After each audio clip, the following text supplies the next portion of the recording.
during the programming. What child can tell fool's gold from real gold? The bottom line is that generally, no matter which way the programmers do it, whether by an illusion or an outright hypnotic suggested hallucination, the event for the child is real. The majority of traumas are real events, but the scripts that are given are after the trauma are fictional. C. Hypnosis can boost the creativity of the victim to adopt scripts. Creativity is a function of attentiveness, playfulness, anxiety, limitations, relaxation, the trance state, responsiveness and absorption. A good programmer can assist or boost the creativity of the child. The programmer can tell stories and programming scripts in a vivid way, so that the sensory pictures are bold and strong. The child can taste and feel and touch in their minds the script being given them. Besides the language of the programmer, other aids such as fear and drugs can enhance a victim's attentiveness. Playfulness comes naturally to children. They naturally pretend and use fantasy in their play. Because children are innately creative, they are far easier to program. Researchers have also discovered that creativity needs an element of anxiety and chaos in the person's life. If everything is orderly and in perfect harmony, the creative juices will not flow. The conscious mind and the subconscious mind need to grapple. For creativity to be productive, it must occur within limits. For instance, the concerto is created within the limits of a piano keyboard. The programmer, and the grand dame and the grandmother of the Illuminati victim carefully guide the child's creativity and set limits. The spark of creativity occurs when there is an alternation of intense concentration and relaxation. The programmers must work back and forth between torture and kindness. A light trance will allow the mind to surface creative ideas. That is why writers and composers get ideas when they are in a light trance, driving, in a light sleep, or shaving, or some other place where a light trance occurs. Receptivity is the willingness to accept a creative idea when it comes. The final part of creativity is one's absorption into the process of creativity. The artist may get so immersed into the portrait that he is painting that the portrait seems alive and real, the actual person. This immersion, where things imagined become real, is important to keep the creative juices flowing. The hypnotist/programmer can enhance the creative process by giving the child positive encouragement to reduce their fears and inhibitions to creativity. The programmer could say to the older child, a younger child might be told something else, you take all of your fear of not being creative and put them into a sack. The sack now becomes a bundle of energy. Now imagine you are opening the sack and out of the sack comes a rainbow of energy. It is powerful, it is positive.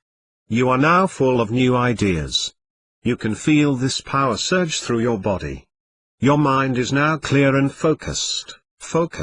You feel confident, sure of your talent and eager to set your new ideas into motion, and you control the energy in your life. You are very successful in controlling the energy in your life. You take a few breaths and relax. You notice the neighborhood around you. There is a beautiful park, you begin to notice how beautiful the day is, and you begin to feel a fresh and new energy flowing through your body. The more calm you become, the more enthusiastic and creative you become. You will feel free to create, to enjoy your creative talent, to invent, to shape, and form new and wonderful ideas. This is not to say that the Illuminati programmer or Mother of Darkness assistant will use this type of hypnotic suggestions, but sometimes it does become necessary to teach some children how to dissociate, and how to become creative. If they do not develop these abilities, they may lose their life to the torture. The vital role of movies for hypnotizing small children. As mentioned before, the hypnotist will find children easier to hypnotize if they know how to do it with small children. One method that is effective is to say to the small children, imagine you are watching a favorite television show. This is why the Disney movies and the other shows are so important to the programmers. They are the perfect hypnotic tool to get the child's mind to dissociate in the right direction. The programmers have been using movies since almost day one to help children learn the hypnotic scripts. For children, they need to be part of the hypnotic process. If the hypnotist allows the child to make up his own imagery, the hypnotic suggestions will be stronger. Rather than telling the child the color of a dog, the programmer can ask the child. This is where the books and films shown the child assist in steering its mind in the right direction. If the hypnotist talks to a child, he must take extra precaution not to change the tone of his voice and to have smooth transitions. Most of the Disney films are used for programming purposes. Some of them are specifically designed for mind control. Spinning tops. One method for inducting children into a dissociative state is to have them look at a large spinning top, as the colors whirl around. Carousel rides have also been popular to induce trances. A good sampling of optical illusions can be found in Catherine Joyce's book Astounding Optical Illusions. New York, Sterling Pub. Co., 1994. The illusion the temple makes one feel they are in a passageway leading to a small door. The escalator makes one feel they are going up and down, and could be used for building in an internal elevator. We know that optical illusions have been used, but we are not saying that these particular ones have been. For a programmer to use an optical illusion, he would first submerge the victim into a drugged state with the appropriate mind-altering music and sounds and then flash the illusion onto the wall that the victim was facing. With virtual reality, the child can really be immersed into a weird head trip. The hypnotic voice of the programmer. Programmers will adopt either an authoritarian voice, which is commanding and direct, or a permissive soft tone. Bear in mind the slave who has the authoritarian voice used on it, sees the programmer as God with the authority of life or death over its, his or her, body and soul. The heightened expectation from the commanding tone will increase the suggestion's chance for success. However, a softer tone will relax the victim, and the hypnotist and the programming victim become partners in the hypnotic process. The advantage of the softer tone is that the creativity of the victim is enhanced and participates more in the process. The hypnotic induction becomes more real when the victim participates more in the process. The monarch programmer will either use a monotone voice or a rhythmic voice. Remember, the professor who could lull his students to sleep. He had a hypnotic voice, without knowing it. A sing-song or rhythmic voice is comforting. It can also be used by the programmer. One continuous thread of words strung together are used to close out distractions. After a suggestion or command is given, a pause is made by the programmer in talking so that the suggestion is taken into the mind. Otherwise, anxiety is experienced by the victim's mind, and the suggestion will not be accepted as well. Cisco, the co-author, provides an example of how a hypnotic script can go with music. Close your eyes, for your eyes will only tell the truth. And the truth isn't what you want to see. In the dark it is easy to pretend that the truth is what it ought to be. Softly, deftly, music shall caress you. Hear it, feel it secretly possess you. Open up your mind, let your fantasies unwind in this darkness which you know you cannot fight. The darkness of the music of the night. Close your eyes, start a journey through a strange new world. Leave all thoughts of the world you knew before. Close your eyes and let music set you free. Only then can you belong to me, floating, falling, sweet intoxication. Touch me, trust me, savor each sensation. Let the dream begin, let your darker side give into the power of the music I write. You alone can make my song take flight. Help me make the music of the night, helpless to resist the notes I write, for I compose the music of the night. Hearing is believing, music is deceiving. Hot as lightning, soft as candlelight. Dare you trust the music of the night? When the authors have bumped into men who are programmers and handlers for the CIA, they have noticed that many of these men have warm personalities and have a certain trained hypnotic voice which they use even when not programming. During rituals, The various magical languages used in witchcraft employ repetition, alliteration, nonsense syllables, newly coined words, and ancient words that are chanted or sung in a limited range that makes the sounds become hypnotic. Sounds like the mantra, "Auuin," are chanted. Gestures during rituals are also made which intensify the effects. Rituals cannot be classified as having nothing to do with programming.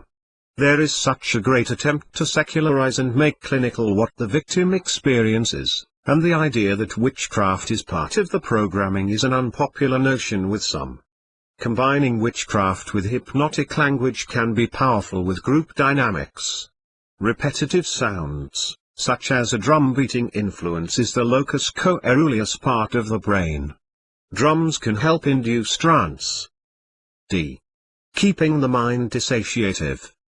Illuminati parents, as well as other adults who care for a monarch child, are given special instructions on how to raise the child to be dissociative. The parents are admonished that their child will have a successful future, and so will they if they follow the instructions. If they don't follow the instructions, they are minded their child's life could be forfeited. Here are some of the types of instructions that are given. Spend 15 minutes/day teaching the child to write backwards to develop the brain in a particular fashion. Giving daily doses of prolonged isolation, such as dark closets, dark cellars, the corners of dark rooms. During the prolonged isolation, the child cannot turn on the lights, go to the bathroom, make a noise or anything else. The child will learn to dissociate. The child is also trauma-bonded to the abuser because each time the child is let out, it is grateful to the abuser.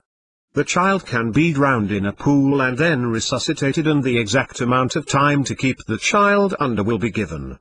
The child can be placed in a freezer, and again the exact amount of time can be given to the parent. The child is not to roam about the house freely. The adult's area is off limits. The child must move with permission. Systematic punishment without provocation with the message "keep secrets." Hear no evil, see no evil, do no evil. This needs to be done several times a week to reinforce the codes of silence and the programming for silence.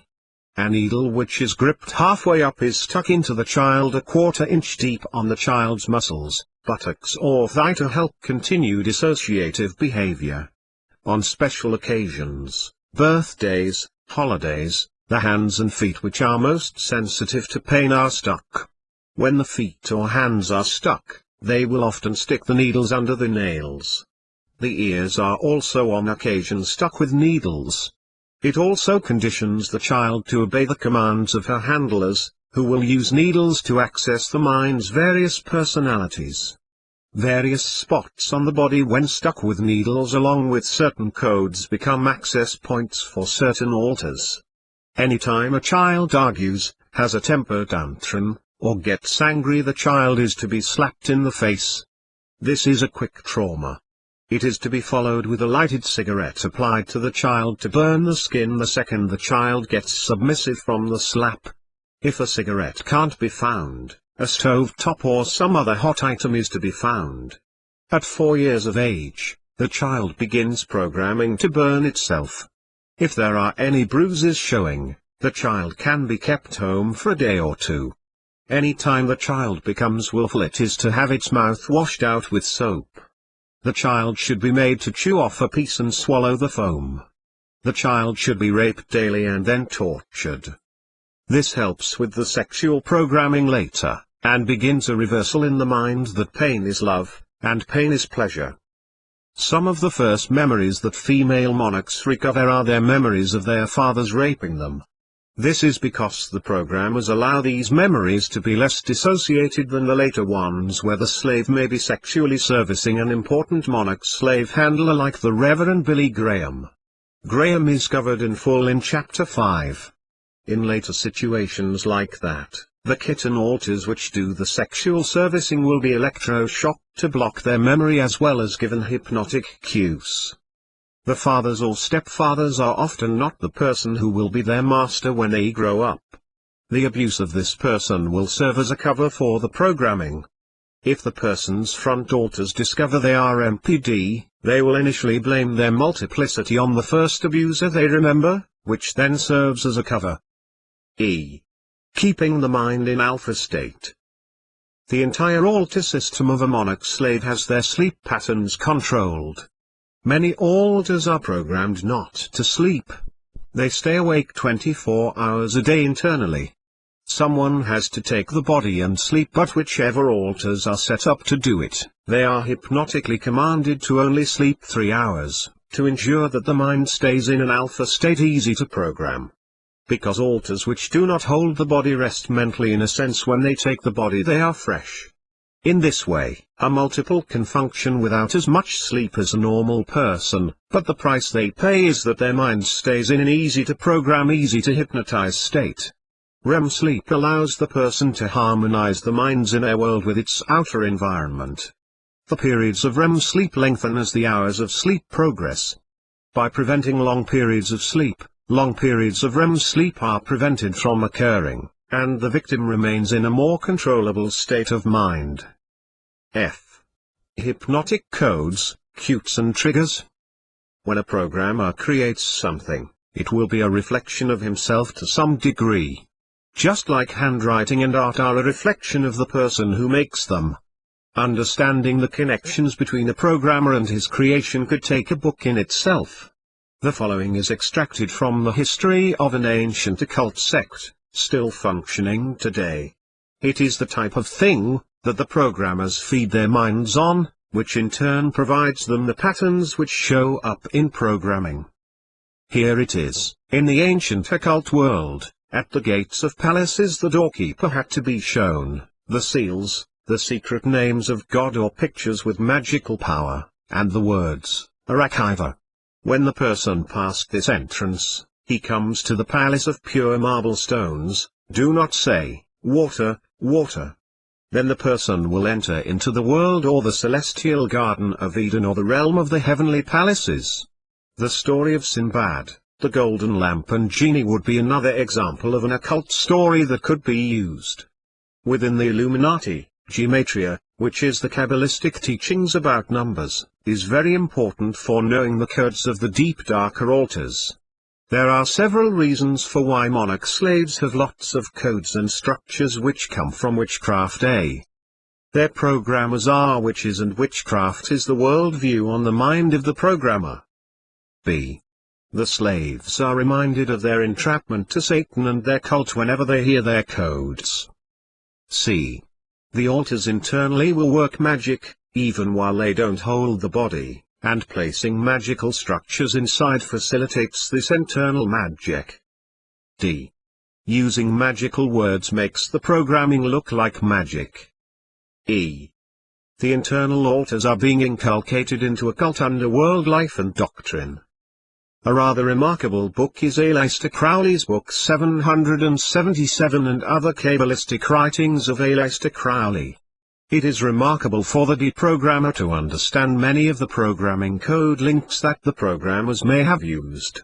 In 777's foreword, Aleister Crowley wrote, 777 is a Kabbalistic dictionary of ceremonial magic, Oriental mysticism, comparative religion and symbology. It is also a handbook for ceremonial invocation and for checking the validity of dreams and visions. It is indispensable to those who wish to correlate these apparently diverse studies. Crowley, 777, p. Later he writes, the book 777 has for its primary object the construction of a magical alphabet. P. Zvi, for instance. Crowley gives the officers in the Masonic lodges and the Hebrew passwords of their grades. In another example of the book, Crowley gives a list of the Hindu chakra points, which is well known, with the Buddhist names, and their ancient Egyptian names. This is the type of occult knowledge that is hard to come by. Crowley's list of correspondences are perhaps the best one will find printed in the occult world. They show the correspondences that occultists make between things. For instance, if we want to know what corresponds to the Hebrew letter Dalath, The letter means door. Door corresponds to the letter 14, the Kabbalistic tree of life pathway between the two top circles on each side of the crown, sky blue on the queen scale of color, Aphrodite, Venus and Freya, and the gems emerald and turquoise, and the perfume sandalwood. All these things correspond within Kabbalistic magic. For someone trying to understand why a particular color and name is given to a deep dark side altar, Crowley's book is helpful in some monarch systems. The Mother of Darkness altars, and Supreme Master altars in males of the Illuminati must do path-working rituals when they hold the body and participate in Illuminati activities. These Mother of Darkness altars are placed internally in the Kabbalistic tree of life. Crowley's book provides the mystic number that goes to each part, plane, or circle, of the tree of life and its snake positional number. The mystic number of the Sephiroth that corresponds to the number to each of the 22 paths that must be worked is also given. The occult concept is that to achieve divinity one must go on the tree of life from being Malkuth to become Kether. Although it is not the intent to propagate occult doctrine, for those who want to know how Illuminati monarch slaves get to where they are as adults, and what the codes are in their system, then we need to cover briefly the Kabbalistic tree of life. More will be written about this in Chapter 10 on spiritual control. Let the reader picture 3 circles in a line. These 3 circles sit at the top of the Kabbalistic tree of life. They are the top 3 circles of 10 circles which all have names within an Illuminati monarch slave. The center circle is the crown, and holds the honored altar who actually is the bride of the Antichrist. The Antichrist is also known as Black Saturn, and other names. Satan himself is known within a monarch system often by the name Bilair, Bila, or Bilid, which are his Kabbalistic names. The honored altar who is married to him sits on a pedestal revolving with 2 other altars. In the occult world, goddesses are triune, maiden, mother and crone. The one to the left of the center is Midnight, the mother figure, and the other is Morning Star, the maiden. Morning Star, Stella Matutina, may be a very young altar, rather than a teenager. On top of the Kabbalistic tree of life will sit a pyramid. Each of the 10 circles, rooms for the altars who live in them, of the tree of life is created with a different Illuminati ceremony. Before a Mother of Darkness monarch slave is 16, they will have gone through all the ceremonies involved in the creation of the altars which correspond to the 10 rooms of the tree of life. At age 16, the system's demons will then guide the system on a personalized pathway, and a baby, the firstborn, will be sacrificed by the system. The blood of this firstborn is spiritually placed in a box under the tree of life. This is in accord with the Lilith story. The spirit Lilith, sometimes with an alter Lilith, will work with the spirits of Zeradiath and Lucifer. There are several trees which can be placed within a monarch slave, including the ash, the oak, the Yggdrasil, the willow, and the tree of evil, which is an evil counterpart to the tree of life. These will be dealt with under the chapter on structures. This chapter will provide the hypnotic codes, cues, triggers, or whatever one wants to call these words, noises, and sensory inputs that manipulate these poor victims turned into monarch robots. Other chapters will explain about the structures these codes go to, and also the spiritual dimensions of these codes and structures. Another way to see things is to recognize that the programmers have created power words, to which they have attached memory and programming. If a programmer observes closely the word usage of the victim, you will begin to spot power words of the abuser. For instance, white rabbit. A cipher is when symbols are used to represent letters. One can use letter frequencies to break ciphers. Likewise, there are frequencies to code words. The Illuminati's intelligence agencies have programmed thousands upon thousands of slaves. There are only so many code words to pick from, and some of these code words are favorites. From the co-author Fritz Springmeier's experience, the following are favorite code words that have been used to program slaves with: Charlotte, checkmate, Christmas, Clara, cloverleaf, courier, crayon, crystal daisy, Davy, Della, Delta, demon, Diana, Dinah, dirty, dime, dot, dove, dragon, duck, Dumbo eagle, easy, echo, Elaine, elephant, Ellen, emerald, empire, Esther, eureka, evergreen faith, falcon, farmer, Felix, firefly, five brothers, five sisters, flashlight, Flossie, flying plus, other word, fox, freeze, friendship, full house Galahad, gamma, gargoyle, Gemini, George, gypsy, golem, golden plus, other word, goose, grace, granny, green diamond, gull, Gwen Hades, half moon, hammer, Harriet, hawk, hazel, Helene, Helios, hen, Hermes, highball, high card, hole in the wall, hope, Hopi, hound dog, hourglass, hustler, hydra iceberg, Ida, imp, incubus, insect, iris, Iroquois, item jackass, jaguar, Janet, Janus, Jason, Jasper, Javelin, Jenny, Jezebel, Jig, Juliet, Joan, Joshua, Judy, Jupiter kangaroo Kansas, Katie, King, Kilo, Kitty, Comet lace, Lady plus, other word, lamp, Laura, leapfrog, leopard, lightning, Lily, lion, little plus, other word, love, lucky plus, other word, Mae West, magic, majestic, Mame, mandrel, Marie, Mark, Martha, Max,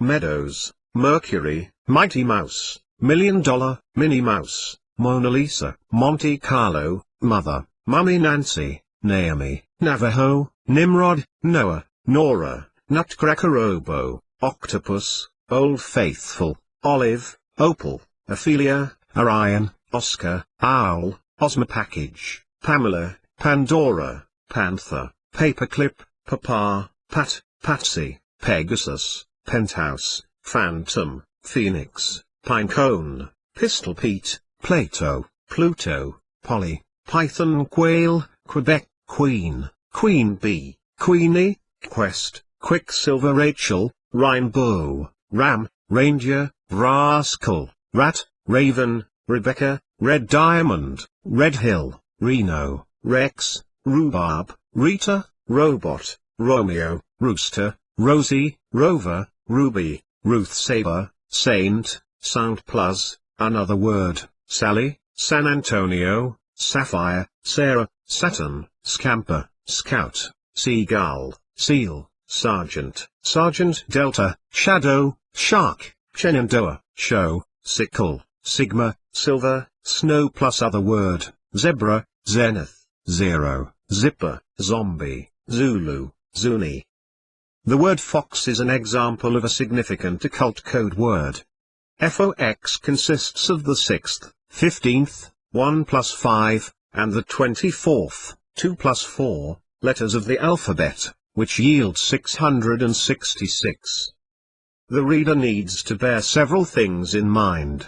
First, the programmers generally have intelligent, well-sounding codes, that do form patterns. For instance, a woman's name from the Bible will be used as a code, with subparts or subcodes having other female names from the Bible. Deeper Illuminati parts will have goddess and god names, and king and queen names for cult altars. These are the names the handler or cult uses, not their access codes. The codes for slaves follow patterns. There are standard and unique codes. The internal programming altars have the power to change codes if they need to protect the programming. They will have to hypnotically work with altars when they trance out at night. In other words, most of their programming of front altars will be done when a system lies down for sleep, more accurately described as for trance. If the internal altars change many codes, in their efforts to protect the system, they will even make it difficult for the handler/programmer to get into the system. Ciphers develop rotors that require lines to line up. Some simple schemes using this principle appear in some monarch systems. This is part of the science of structuring. Intelligence codes often come from the Bible or popular fiction books. The deeper codes are occult words, often in foreign languages such as Arabic, which is an important language in the upper occult world. Slaves will be given cover names for ops, and often males receive female names and vice versa. Very shortly, we will provide the monarch hypnotic cues, codes, for the multitude of functions that a monarch's mind must carry out. The type of programming which is placed in a slave varies. For intelligence operations, the slave will have to have bona fides, which are codes to allow two people to meet. All slaves are given control signs which allow them to indicate via a code that they are in trouble. A recognition signal allows two people to make contact. For instance, the handler might fly his distinctive sounding plane over a slave's house in a prearranged signal. It might also be a particular colored scarf, and a particular set of phrases. A go-away code is a prearranged signal that means it is unwise to make contact. The go-away signal may be simply placing one's hands in one's pocket or turning the porch lights off. A go to ground signal means to go into hiding. A Mayday book exists for Illuminati and intelligence slaves which allows them to call if they are about to be arrested. A telephone number is left open for just this purpose. Also, common universal Illuminati codes can be used by the slave to get set free from police and judges. Within the Jehovah's Witnesses, especially their headquarters, the Illuminati uses Enochian language to program with.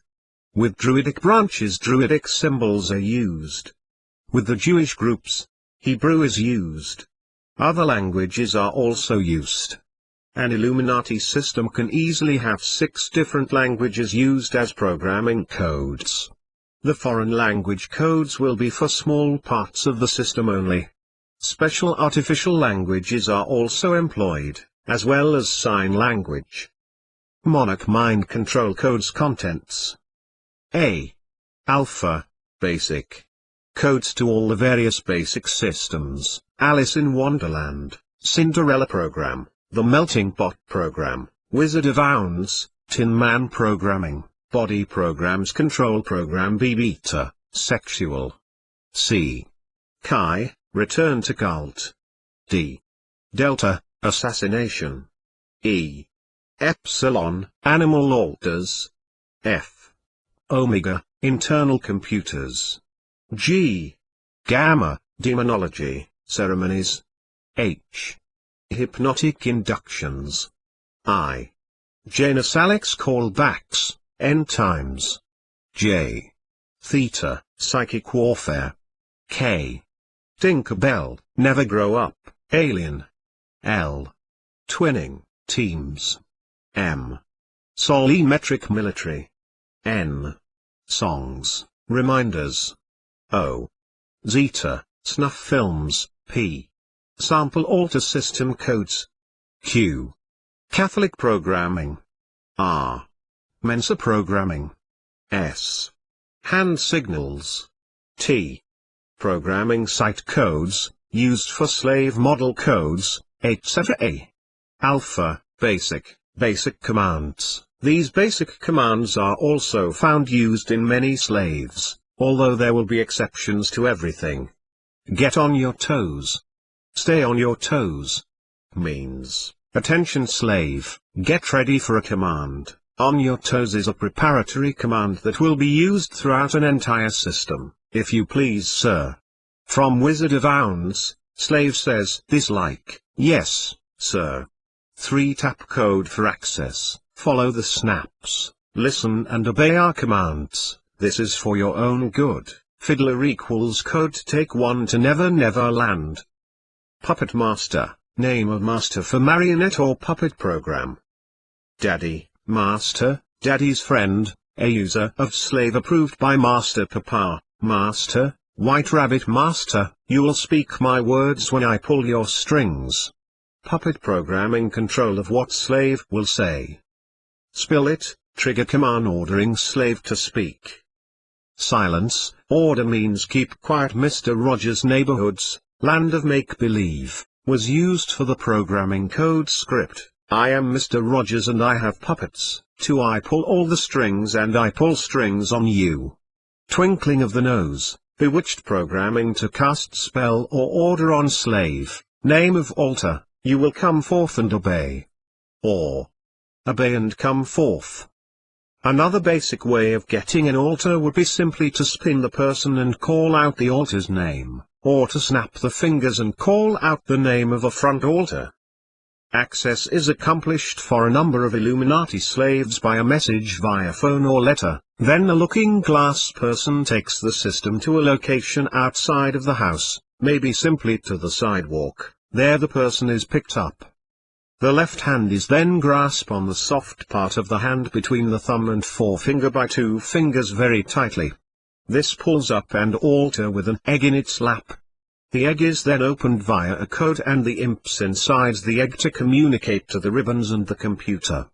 Access phone calls to slaves may have high-speed codes transmitted that trigger the slave subliminally without their conscious awareness. Access to some people is done with computer-like jargon, online, access, then identification, then color code, then name, enter, run. Some systems have their triggers all in computer lingo such as command mode, all disk drives and hard drives. Erase. Format drive. Copy. Undelete purged memory drive. Where some of the newer slave programmers are also computer programmers, they enjoy transferring their computer lingo to use in controlling their programmed slaves. They may even throw in some fax lingo such as, dial all remotes. Initialization, ATSO, handshake between all remotes, handshake completed. The color of the car to pick up a system may relate to the color coding of the altars to be picked up, such as white exterior, blue interior for a white altar, then blue altar access sequence. Basic internal emergency color codes for a system. There are several different code reds, etc., not just one in a slave. What follows is not the complete information about the codes, although it is possible some slaves have a simplified version like this. Code Green, Dr. Green's suicide programming, tied to no talk programming. Code Blue, victim's body freezes in motion and can't move until another code is given. Code Red, victim gets angry and violent. Code Red, another code red has the standard monarch meaning, serious self-destruct program. Code Yellow, victim gets jealous, angry and wants to violently get even. Code Black, used to get victims to get on their ritual clothes. Code White, code to protect the cult members from arrest. When police see the code white, they treat the people as untouchable. There are code words for Illuminati members to tell police and judges that will automatically get them set free. Masonic handshakes and codes also work well with judges, police and govt workers. Code 911, to activate the slave for an emergency, calling for superhuman strength. Certain altars will have extra strength. Code 911, also used with standard monarch meaning of, call your programmer/handler. Disarm, 3x to get rid of a dangerous altar, 2 snaps plus shutdown to shut down an altar. Let the kings be kings, let the bankers be bankers, let the priests be priests, saying to justify their master-slave relationship to the masses of humanity. The sun setting the following day was used as a trigger for slave to forget events. For the cat altars, a certain word is given to trigger them to go over the rainbow after an event in order for them to forget it. From the rising of the sun till the going down of the same, programmed in by using the scripture. Go into the sea of forgetfulness, a hypnotic structure in the mind to forget. Waterfalls are also used as a hypnotic image to forget pain and memory. Retype a letter, reprogram jewels equals programs. The cats and the fiddle need tuned up slave to handler, I need reprogrammed. There are 3 words to trigger a suicide program. 1. Bait. 2. Intentionally left out. 3. Hook. Another suicide program trigger is when the dominoes fall. Go over the bluff, 3x causes suicide in some altars. Sacred Heart equals Catholic/Jesuit suicide program. Some suicide programs are set off with a long tone over the phone along with a code no. Kermit the Frog, a type of access code. Kermit may be a code relating to computers, because Kermit is the universal language for connecting computers together. It is a single standard to exchange files between any two systems. All memories, traumas, and tortures are coded. Body programs are coded. One set of body programs uses Hebrew, Greek, and Druidic letters. A clone program creates clones of an altar, also called lollipop or lobster program. Imagery is that sesame seeds fall off of a hamburger bun and becomes another hamburger. Codes to all the various basic systems.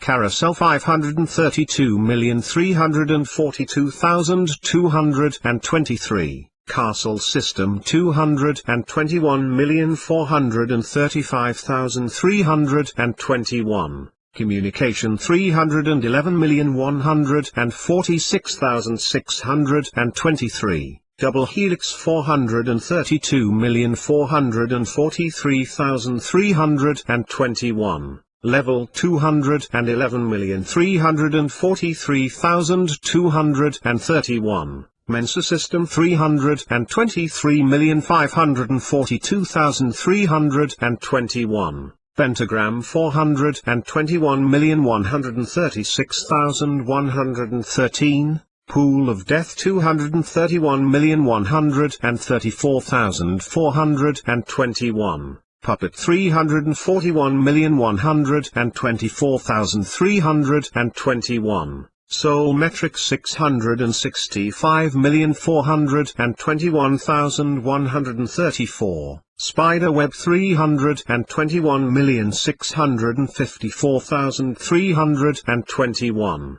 Stairwell 432,111,132, Quabala 423,454,334, Tornado 332,146,444, Umbrella System 314,321,014. Alice in Wonderland. The White Rabbit is a programming figure for Alice in Wonderland programming who will allow you to go to otherwise inaccessible places for adventure. He represents the master. The White Rabbit is an important figure to the slave. White Rabbit gives away for coke, sugar, cocaine to Alice and says, "Eat me," or, "Eat it and I'll take you through the door," takes master into closed part of system, or perhaps over the rainbow. The Queen of Hearts is also an important figure for commands in the Looking Glass world which the slave enters upon command. When a deep slave order is needed to perform, they are sent into the Looking Glass world where a Looking Glass person carries out the command but in a way that reality is thought to be a dream. In other words, this is a preparatory command to get the slave ready for abuse. Use the key. Put it in the lock. Turn. Open the door.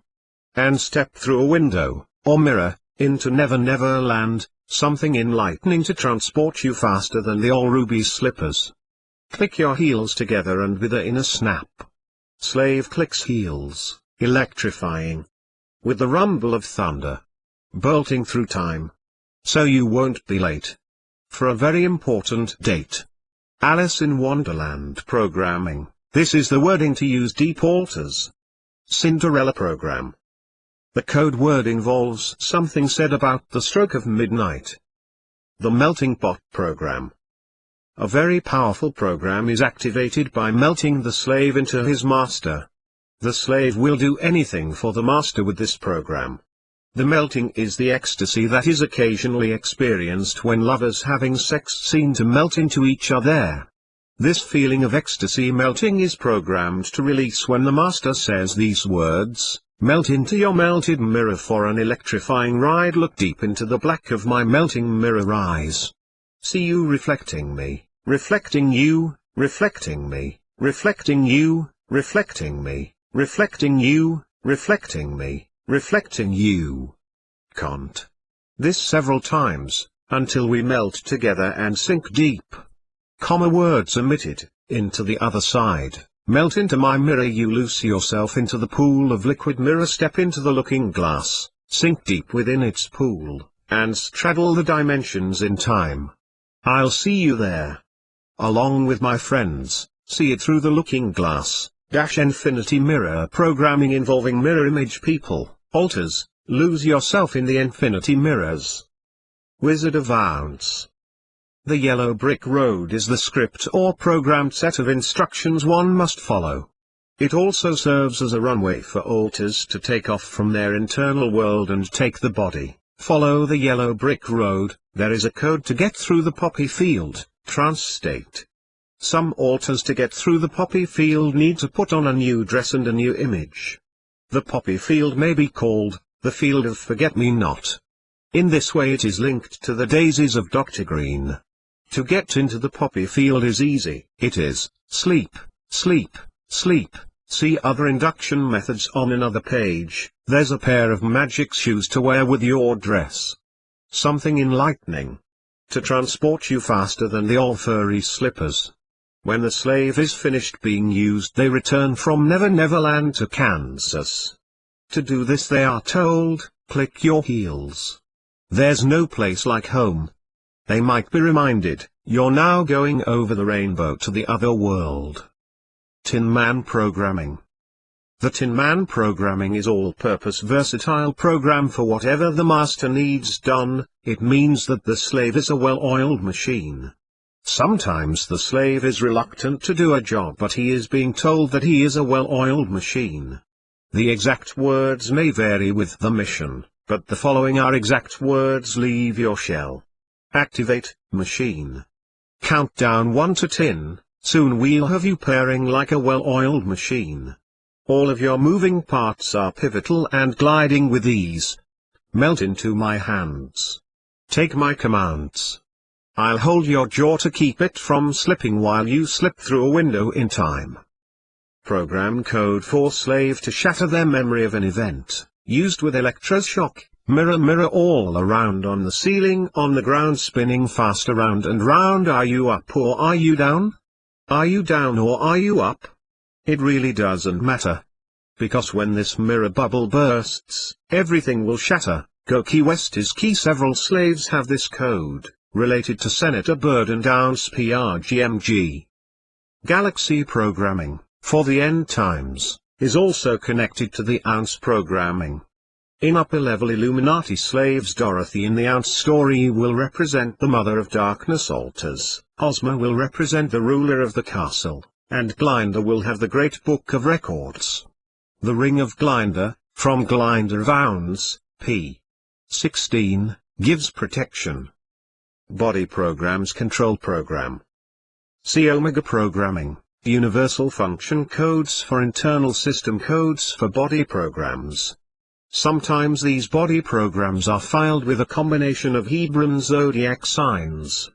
Greek letters are also file no.s of at times of body programs.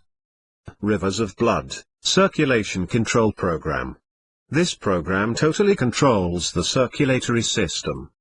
The victim may think they are losing lots of blood and go into heart failure. Octopus, Strangulation Suicide Program. The internal defenses consists in part of body programs that are triggered if the mind-controlled slave steps out of line. Here is a good list of some of these body programs, each of which has its own codes: auditory problems, blood flow/circulation, burning as if on fire, digestive failure, headaches, split brain, heart failure, histamine production, optic problems, respiratory failure, sleep deprivation, sleeping program, and temperature change. The suicide programs that can go off include Armageddon, Clowns Cutting, Cutter Program, Pain is Love, Disembowelment, Drug Overdose, Gethsemane, Hypno-Sleep, Injection of Bleach, Poison, Octopus, Red Sea, Shooting Programs, Shotgun, Russian Roulette, Shooting Family, etc. War in the Heavens and Wrecking the Car. along with the suicide programs that can be triggered, are programs that jerk the victim's mind every which way, which include bee stinging program, put in by placing the drugged victim being near large swarms of bees humming and then letting a bee sting the victim, busy cleaning program, crazy program, flooding, from Atlantis, isolate and hibernate program, memory erasure program, pain programming, paper doll program, protection by trance, revolving switching, scrambling program, and restructuring programming, tumbleweed program, water shaking program, Ahab stomping the grapes Bible-based program, making mush out of the brain. Cutting programs are often hidden behind the bee swarming program. Alpha and Omega is a strong program. Sometimes saying, Alpha and Omega, helps alleviate headaches. DNA, this uses a lot of number codes. This is a double helix which is used as an elevator shaft running down through a system. Numbers are used and the names of cities to go down the elevator shafts. This programming is said to be done in hospitals. Card codes, see diagram. Regular playing cards have developed from the occult tarot cards. The 4 suits correspond to magic, the spades mean the power from the spear of destruction, the diamond means is a double pyramid or demonic power of wealth, and the club is a clover meaning fortune and fate, and the heart means devotion and loyalty. The 4 suits work well in programming because anything that is broken down in 4s or a multiple of 4 can be coded with cards. Anything that can be broken down into 12s or 13s can be given cards too. Since clocks work off of 12s, card codes work well with clocks. The suits can denote seasons. With jokers one gets 13 cards per suit, with 4 suits gives 365 unique symbols to denote the days of the year. Dominoes can also be used on a base 13 code system. The blank will equal 13. Carousel system, there is a backside to enter the carousel. Carrier pigeon, slaves who send coded or uncoded messages, and their contact codes. Birds used for contacts. That is, birds in cages are often used as a sign of a meeting place. The contact would say, "What did the bird say?" Or, "A little bird told me," then the courier pigeon delivers her message. "I've come a long way to see you," words to say by system to John or to person to be met. There is an endless variety of contact phrases to indicate that the right person has met the right person. Sample code for passing drugs, rhinestone cowboy, to which the response from the slave would be, "I'm not a cowboy, I'm a cowgirl." Emerald earrings have been the visual signal to customs agents to allow a person carrying drugs through customs. CD. Delta for deeper carrier pigeon codes. Castle system, may need a special ring worn by and turned by the handler. Flowers program, CSP 94OIP587, code to designate a flower tying 3 generations. Umbrella program code, RX4x5Y58876, sample correspondences of gem codes. 1. Aries, Diamond, 2. Gemini, Topaz, 3. Cancer, Cat's Eye, 4. Leo, Ruby, 5. Virgo, Emerald, 6. Libra, Opal, 7. Scorpio, Amethyst, 8. Sagittarius, Turquoise, 9. Capricorn, Black Onyx, 10. Aquarius, Crystal, 11. Pisces, Sapphire. Potter's wheel, stand in order according to rank and serial no. Part of a stacking command to get altars in sequence together to work on them. Dominoes and cards are used as part of the stacking cues. Dr. Star's programming, which places pentagrams into people, uses sigils as codes, the occult symbols for the various demons, along with a color, a gate, and a number form a complete code. For example, first gate is the god Nanna, #30, color silver, ladder of lights, god of the moon. See illustration. To access a system, the abusers often have an object as part of the pickup code, such as a set of car keys, a special coin token, a business card, jewelry, or certain clothes or packages. A proper liquor drink is knocked 3 times on the table when it is served. Who would be the wiser that 3 knocks is an access code? Word matrices. A word matrix code is where the victim is given 2 lists of words and then each word on the left list is paired with a word on the right list to form a code. Randy Noblet, a therapist, gave an example of a basic pattern for a word matrix. And this is simply quoted from his example to give the reader an idea. Started xenophobe between thoughts endless beginning throughout forever get out trepidation over beneath fun execute win lose first then form benign beginning end tonight last morning thorough the end. B. Beta, sexual, sexual alters. Most of the following codes are for deep sexual alters. In Illuminati systems these are called beta alters. In CIA systems they create beta models whose primary function is to provide sex, usually perverted sex and S&M for the perverts who run our secret government and visible government. Beta models are those whose primary job is sexual, such as service as a presidential model, sex slave for a president. These system models are numbered. Beta 1, Beta 2, Beta 601, etc. Domino codes for spinners can be 6 to 3, 6 to 4, 8 to 4, 8 to 5, 10 to 5, 10 to 6, 12 to 7, 12 to 8. The 13th kitten then would be left blank. Spinner dominoes have spinner kittens off of them, when a spinner domino code is used. In this case 6 to 2 could take you to the beta level, 10 little Indians, 9 little Indians, 1 little, to little. Associates W/Morse code callback telephone no.s, 3 little kittens have lost their mittens. The kitten alters have stepped outside of their programming and need fixed by the master. Hotel California means a place to have sexual gratification. Stroking under chin along with, have a ball tonight, Cinderella programming, stroking under the chin along with, purr for me kitten.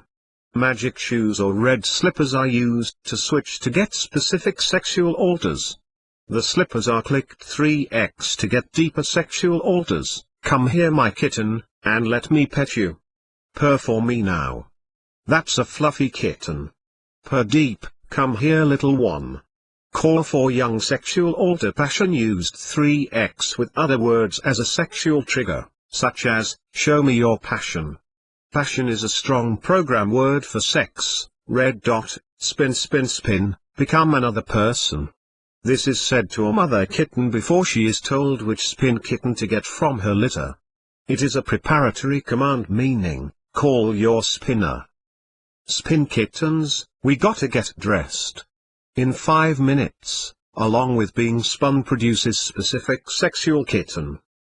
9 lives of kittens, means 9 sexual alters taken in sequence. When spun in a counterclockwise fashion, the sexual menu is from 1 to 9. With 3 and 5 being oral sex, heat of hell, are used as trigger words in this programming. The 10th revolution is to beg to be whipped. Turn around 10, spin for me. The heat of hell ignites after the 6th spin. Right bonies, means to do sex for both eng and ger. Slaves. Play horsey sexual games. Mounting a horse, dash, obvious. Catnap, sex, catnip cocaine dwll S&M programs involving mirror image alters. Not to be confused with Humpty Dumpty self-destruct program. 6 is sex. 7 is heaven. 8 is great. 9 you're mine. This means to fall under the master submission, has sexual overtones. Itsy bitsy boob, access code pertaining to Betty Boop programming, which is a certain type of female behavior. For beta alters the codes may be beta 1 Mary A equals 1, B equals 2, C equals 3, D equals 4 beta 2 Mary A equals 4, B equals 3, C equals 2, D equals 1 beta 3 Mary A equals 3, B equals 4, C equals 1, D equals 2. Then these might be said in combination: 3412, 4321, 1234, x3, anima. Cis. Used w/latinama. May have a beta alter activated by the movement of two small Mexican flags and a code word in Spanish, Justa Carnata, cream. C. Chi, return to cult. Chi programming uses a lot of idiosyncratic phrases and little ditties. Some of the nursery rhymes listed in the song section will be Chi programming. Some of the Chi programming has been listed in the alpha programming section. D. Delta, assassination. Delta alters are activated to kill by the following three things: seeing specific clothing, items held in a person's hand, and particular words. Since these items were specific for a particular murder, there is no particular specifics that can be given. Courier pigeon alters. In Illuminati systems these are delta-beta alters. Flock, word meaning the stable of carrier pigeons of Dyer to turn a genie free. Pop a cork, turn your genie free. Pop a cork. An internal controller must activate the umbrella or genie bottle pop the cork program to release a delta or delta-beta alter. Your wish is my command. I dream of genie programming. You are what you read. Passbook program. Programming to remember bank numbers and other specific numbers. I sent a message in a bottle. Distinctive jewelry and clothes. Emerald earrings used as a signal to others that a message was being carried. Emeralds mean drugs, rubies mean prostitution, diamonds, rhinestones, presidential model work.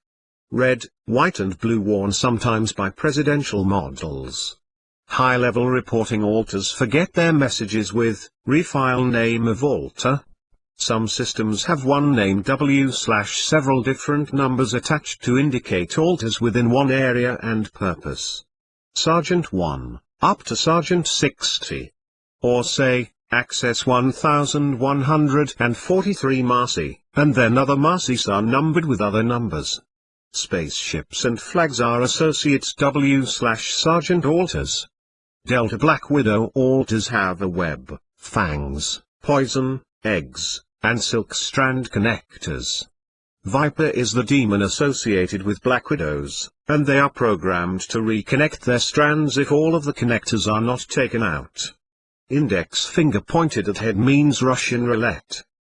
E. Epsilon, animal alters. These codes aren't known. One method that may be used, for instance, is for the raven alters who are to tear the body's flesh. The story of Noah's Ark where he sent the raven out will be paired with the word twig, and a code formed from twig. There are some alters which are to actually act like animals, and their codes somehow tie in with what they are. F. Omega, internal computers. The Omega programming works along with an executive control board, or Grand Druid Council, and internal programmers. The executive control board is associated with both numbers of the clock, and precious gems and metals such as 9 o'clock gold. The beast computer can be accessed with scripture triggers associated with the vision of Daniel of the beast, and its 10 toes. The 10 toes are important part of the code in some models. Universal code for access to internal computers. Key Manual 33,123,113,211 Program Computer 22,133,113,332 Function Computer 11,123,132,221 Ren Computer 13,321,321,332 to 55,434,232,312 L/S 55,434,232,312 List reprogram no.s 2,231,231 4,432,312 33,231,223 and input code is 666 FFF 666 FFF 666. The reverse of this code is F6 F6 F6 F6 F6 F6 F6 F6 F6 F6 F6. One victim's computer ran on code, war game. Some beast computers have 666 as an access code and 999 as a beast backout and closeout code. There are various computers, one on each level. These have some standard codes and some individual codes. Universal Function Codes Computer Code 55434232231 to which hold the following codes. Abduction 4,511,321, Anger 4,213,261, Assignment Coordinator 1,613,212, Assassination 5,332,135.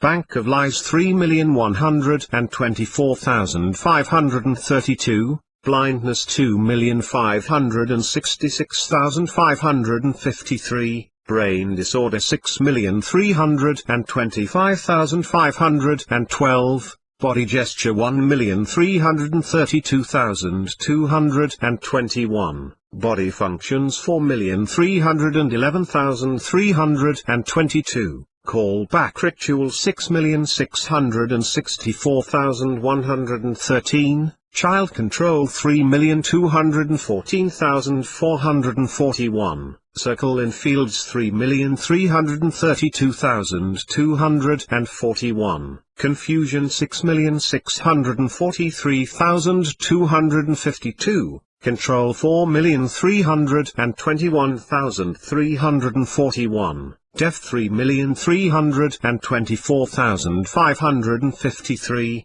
Death 1,451,621. Denial 2,311,444. Despair 3,223,412. Distortion 6,233,322. Disorder of Bones 4,561,321. Disorder of Breathing 5,532,111. Disorder of Eating 3,342,136. Division 3,211,652. False Memories 3,314,532. Fear 2,665,132. Fleeing 5,613,354.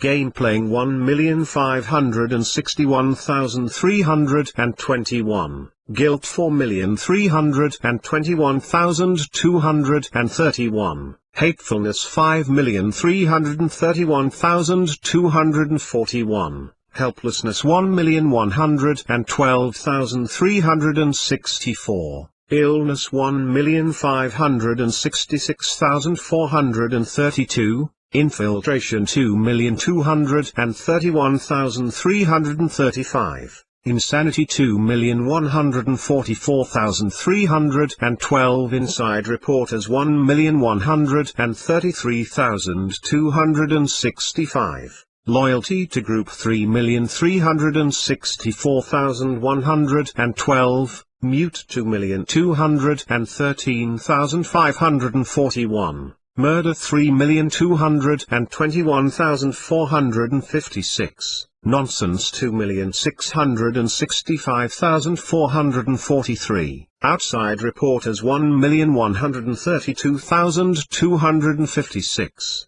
Reprogram Others 4,555,643. Reprogram Self 1,133,432. Respond to Triggers 4,441,221. Retardation S. 1,314,555 m, 1,314,556, sabotage 1,135,461, seduction 2,134,121, self-body harm 3,321,343, sex 2,116,652, shame 3,122,115, suicide 3,113,246,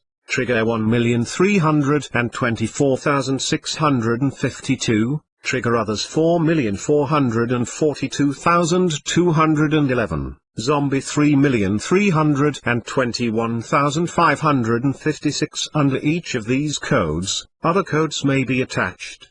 For instance, under body gestures, the following functions are coded and a sample coding scheme would look like this. Talk verbally 3,456,343, touch chest 2,322,132, touch hair 3,323,221, touch mouth 5,434,232, touch nose 5,443,232. Rainbow, an altar which speaks only in rhymes. Ribbons are in a box with rainbow. A ribbon might be accessed by several slaps on the face and Rubicon 2,4,6,8. 3x. Hickory dickory dock rhyme is associated with the vortex which is tied to turning the system and also to some death altars. Dominoes set off flooding programs to overload the person. Program numbers on some slaves are put in by touching the third eye with the index finger and speaking the number. G. Gamma, demonology. In Satan's realm, demons are fathered or split off in families like altars are. There will be a Moloch number 101, and a Moloch 10,321. The victim has altars which are numbered such as Sally 1 and Sally 10. For a better understanding of this area of programming, see Chapter 10 Section I. Gamma programming includes all the demonic activity. In this section one can add the cabistry of life, which has alphabet codes, backup programs to regenerate, associated with green bomb or green tree. In the Illuminati slaves, the deeper parts of their system are ritual, and the demonology pertains to the various rituals that are done. The following is a sampling of Illuminati rituals. The blood rituals are used to attach demons to possess altars in a particular way. These rituals can't be separated from the programming. They are part of the programming. Ceremonies, assembling of the quarter regents Belton with hunts of slaves, fire festivals, and blood rituals. Bride of Satan ceremony, March 24. Demon revels. Drawing down the moon, Druid feast day on January 1, duels to the death like gladiators where the heart is cut out and eaten. Grail Mass, the grand climax, human sacrifice and sex rituals. Invocation of Hecate as Chronolammer's Sabbat, where a female is sacrificed. Path working, done before 16 with Kabbalistic tree of life pathways. Rite of deification. Rod of light ceremony, consists of text from Kabbalah, black candles, ram's horn blown, and victim's mother's name sounded. Sealing ceremony at 19 years. For Mothers of Darkness level secret ceremony where people paint their faces half black and half white. Sister of Light rebirthing water ceremony, victim is bound and then pulled from water and wrapped up in linen, and a green branch is placed on the chest. Street Agnes Eve St. Bartholomew's Day. Street Walpurgis Summer Solstice Orgy. For those who are not familiar with occult terms, the following are ritual items: paten, the holy dish, athame or glaive, the knife used to sacrifice with, the wand or scepter, an ornamental staff which represents authority and usually has an electric shock, and the censer, to distribute burning fragrance. H. Hypnotic inductions. Kaleidoscope eyes used in hypnotic induction and spinning. 20. 19, 18, 17, 16, 15, 14, 13. 1. For many slaves the sign of Satan done with the fingers puts them into a trance, and deeper altars come out. 100, 91, 82, 73, 64, 55, 46, 37, 28, 19, 10. 1. Touching the head in a particular fashion is done. Deeper and deeper and deeper, deeper and deeper and deeper, down, down, down, into the deep, dark velvety 1001st, deeper and deeper and deeper, deep, deep, deep, sleep, sleep, sheep, sheep, sheep, sleep. Your beauty warms my embers. See them glowing deep within the darkness of my eyes. Igniting into flame. Black flame. Seeing a hand of glory, severed left hand, will induct people into Peter Pan programming. Books describing the occult use of the hand of glory in Ireland go back to 1830. It is an ancient practice. Baring Gould's book Curious Myths of the Middle Ages describes the recipe for using the hand of glory as a gruesome lantern during the witchcraft of the Middle Ages. I am the Sandman, and blouse and in your eyes, said while simultaneously moving the hand over the face to create the illusion of placing sand in the eyes. 3-2-1, 3-2-1, 2-1-1, 1-2, 1. You are now relaxed. Lights, in certain colors and sequences, have been used to trance altars out. For instance, a flashing red light may trance certain altars out. Tunnels were used as a powerful hypnotic suggestion. Bear in mind that people induct A. when phys or mentally relaxed, B. when their senses are overloaded or sense deprivation, C. when their equilibrium is disturbed, D. their motion is restricted, or E.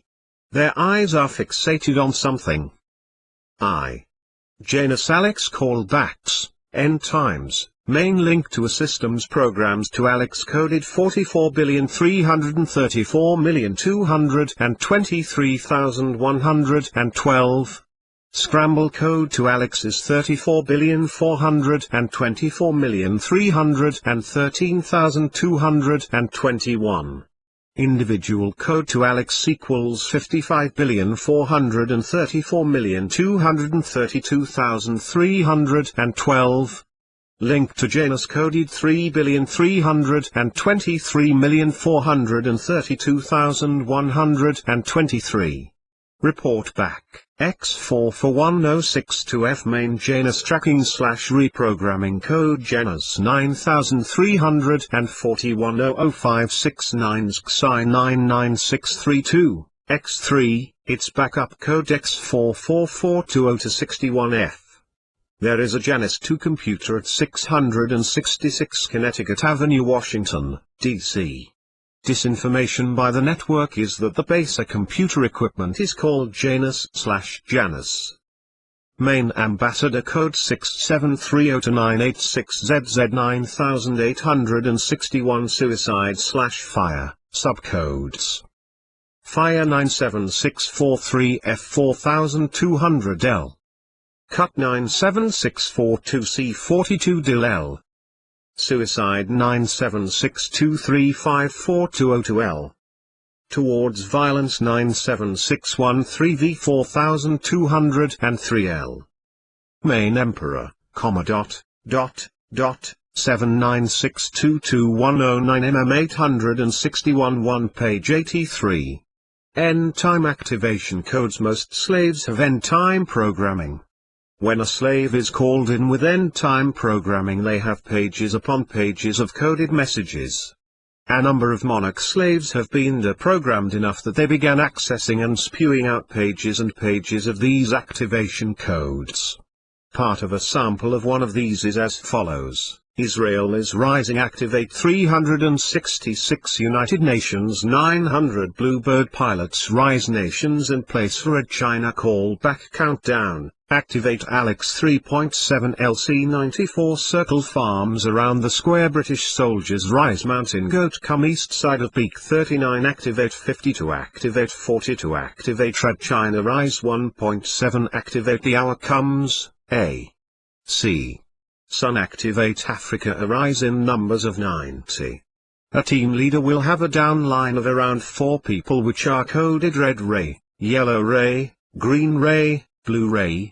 When the activation code hits a slave team leader during the end times, they will in turn activate their people, who in turn will have people who are team leaders and have a downline. At least 2 false callback alarms will be sounded, tested, before the real one. J. Theta, Psychic Warfare. K. Tinkerbell Programming, Never Grow Up / Alien, Captain or Cap'n, Captain, represents the programmer in Peter Pan programming.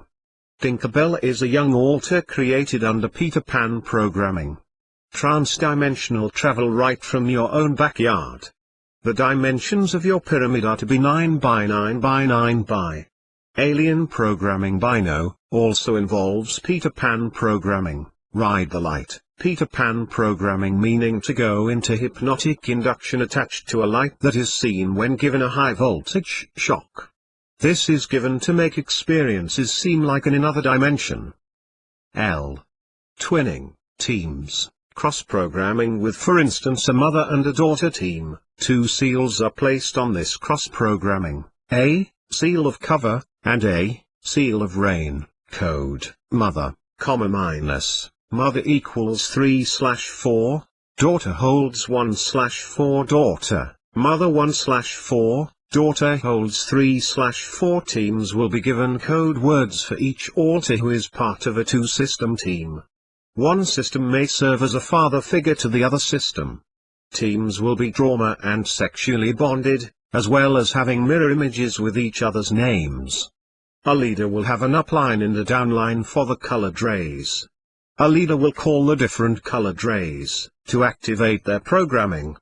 An Illuminati team ritual to create oneness and open their team boxes up to work together. Illuminati twinning ritual. The team kneels face to face, draws a magical circle on the ground, joins Delta team hands forming a clasp ring. Blue is associated with this. Then they all say, star within a star, circle within a circle, mind within a mind, body within a body, soul within a soul. Then the team places palm, their hands palm to palm, and then speak 4 times, bone to bone, flesh to flesh, spirit to spirit, forever together, never apart. Then a 5-pointed star is traced in the air. To close the Delta team twinning box, the reverse is done. Then other things are to be said in the joining and opening ritual. A double deck of cards is used to program an Illuminati team of twins. One type of crisscross programming involves 1. A flower, 2.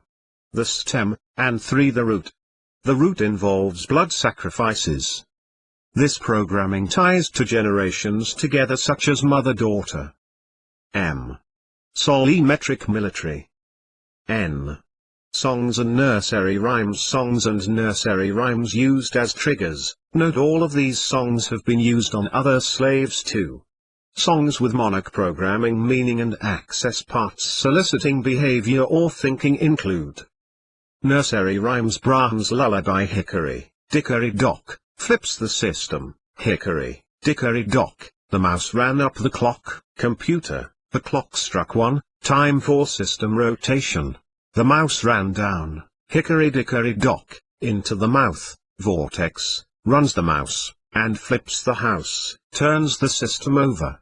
Froggy went a courtin', he did ride hickory, dickory dock. I had a little pony, I'm in love with a big blue frock. Jack and Gill. Mary had a little lamb, call to ritual connotation, tones of, Mary had a little I am, or other telephone created tones, such as high-pitched noises to call people to meetings.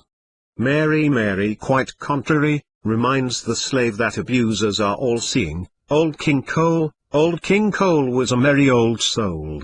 He'd call for his masters 3, the 3 programmers, Peter, Peter Pumpkin Eater, Puss in Boots. This story is porn programming. Ring around the rosy 10 little monkeys jumping on the bed 3 blind mice, omega programming connotation with hourglass, twinkle, twinkle little star, sometimes associated with, I'm dead. Songs. Most of the Beatles songs were used for programming. Charles Manson was programmed with Beatles music.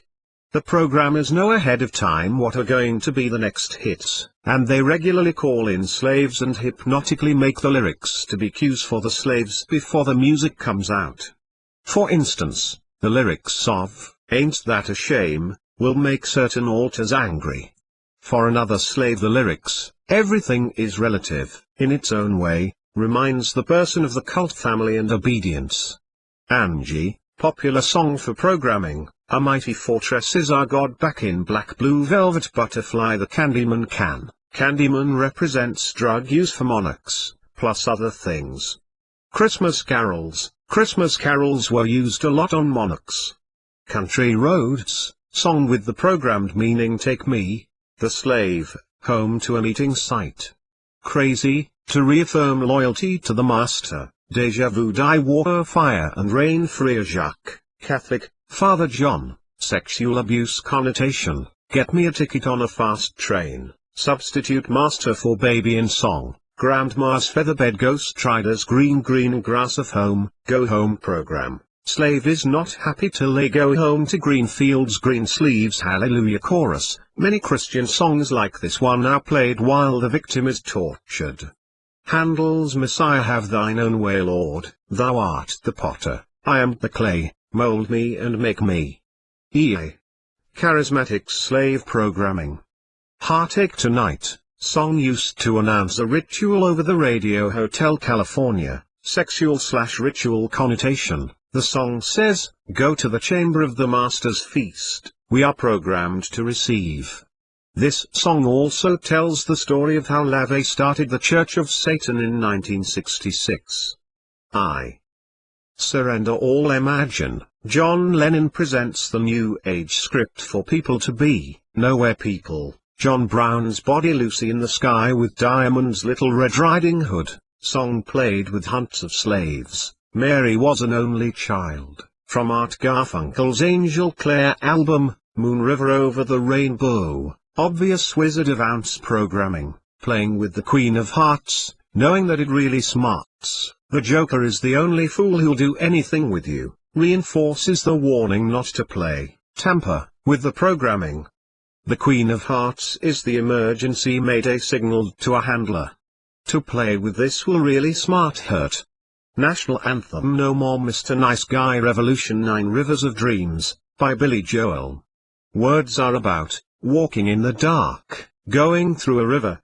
Turn on the light on your internal world. Satin sheets she's leaving home sins of the father's southern nights, loyalty to the programs the leaves and trees, stairway to heaven teddy bear, programmer, helpless teddy bear slave connotation, Tennessee waltz, handler is forced to prostitute slave, the blood will never lose its power Tom Dooley, suicide, hang down your head Tom Dooley, hang down your and, victim of love when you wish upon a star white rabbit, Alice in Wonderland theme made into a triggering karaoke CD. Wooden heart yellow submarine, drug connotation O. Zeta, snuff films, Zeta is the 6th letter, and its ancient meaning was a sacrifice. P. Sample codes for alters of a hypothetical system named Mary. These codes are purely a representative model, not any particular real system. The overall system code at times consists of birth date plus programming site codes plus birth order plus number of generations. Family was in the Illuminati. For our hypothetical system Mary we have the hypothetical system code of 61351, 14, 02, 12. In order to give the codes for a hypothetical alter system we will have to explain some things as we go. The programmers have for each slave both medical programming files, and a gray or black binder with the programmed access, trigger, codes and cues, and structure. A typical Illuminati system will be a cube, although spheres and pyramids are also used. The principal alters will be the alters. A typical section of altars will consist of a 13×13 grid of altars. These are altars who live in a world together and must function together. A 13×13 section will have 13 families of through-in altars. The altars will be the primary altars that the programmers will interact with. The programmer may call up an altar and ask you to go get the C altar in its family, rather than directly asking for it. This initial page of altar codes will be the primary or altars. If we are dealing with a 13×13×13 cube of altars, then the initial page has 13 altars of each section. Each of these altars will have an access code which will often include the following components: an assigned color plus an alphanumeric code plus a personalized magical name. This will equal 1/3 their access code. These code words must be repeated 3 times to pull the altar up. However, if an altar is trained well, and hears his master's voice, an alphanumeric code can pull the altar up. For many of the altars, the reversal of their access code puts them back to sleep.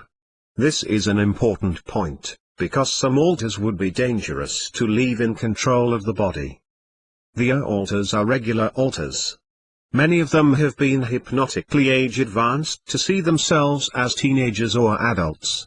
Sometimes B and C altars are also aged. The D through N altars are generally left as they were split, and most of them are infantile, with little concept of how old they are. The little ones will be the ones who often remember the programming very well, and know things about the system. The top altars will also sometimes receive personal names from their handler. This is in addition to all their codes. If the altar is responsive to its master, the personal name might pull the altar up too. Do all of the altars get charted? There are several groups of altars which get charted separate from the rest or don't get charted at all.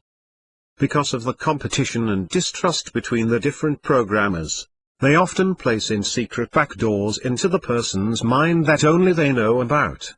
Worlds of secret altars loyal and devoted to the programmer may be built into the system and not appear on the regular charts. The core, and some of the primal splits from the core will not appear on the regular grids. They will be placed on a separate sheet, and their codes will be in some magical language. The Illuminati commonly employs 20 magical languages, and Hebrew, Latin and Greek are also often used for charting the core and its primal splits.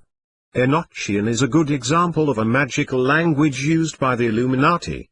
Some altars will be created solely by the slave in order to cope with life. For instance, say the slave is traveling with someone who is not a handler, but who is a dangerous person. This dangerous person murders several people and forces the slave to help. The slave is likely going to have front altars out, and they are simply going to have to create new altars to meet the demands of the situation. These altars made to deal with one-time emergency will just slip into cracks in the system. Lots of odds and ends altars end up in the nooks and crannies within a system, just detached and floating.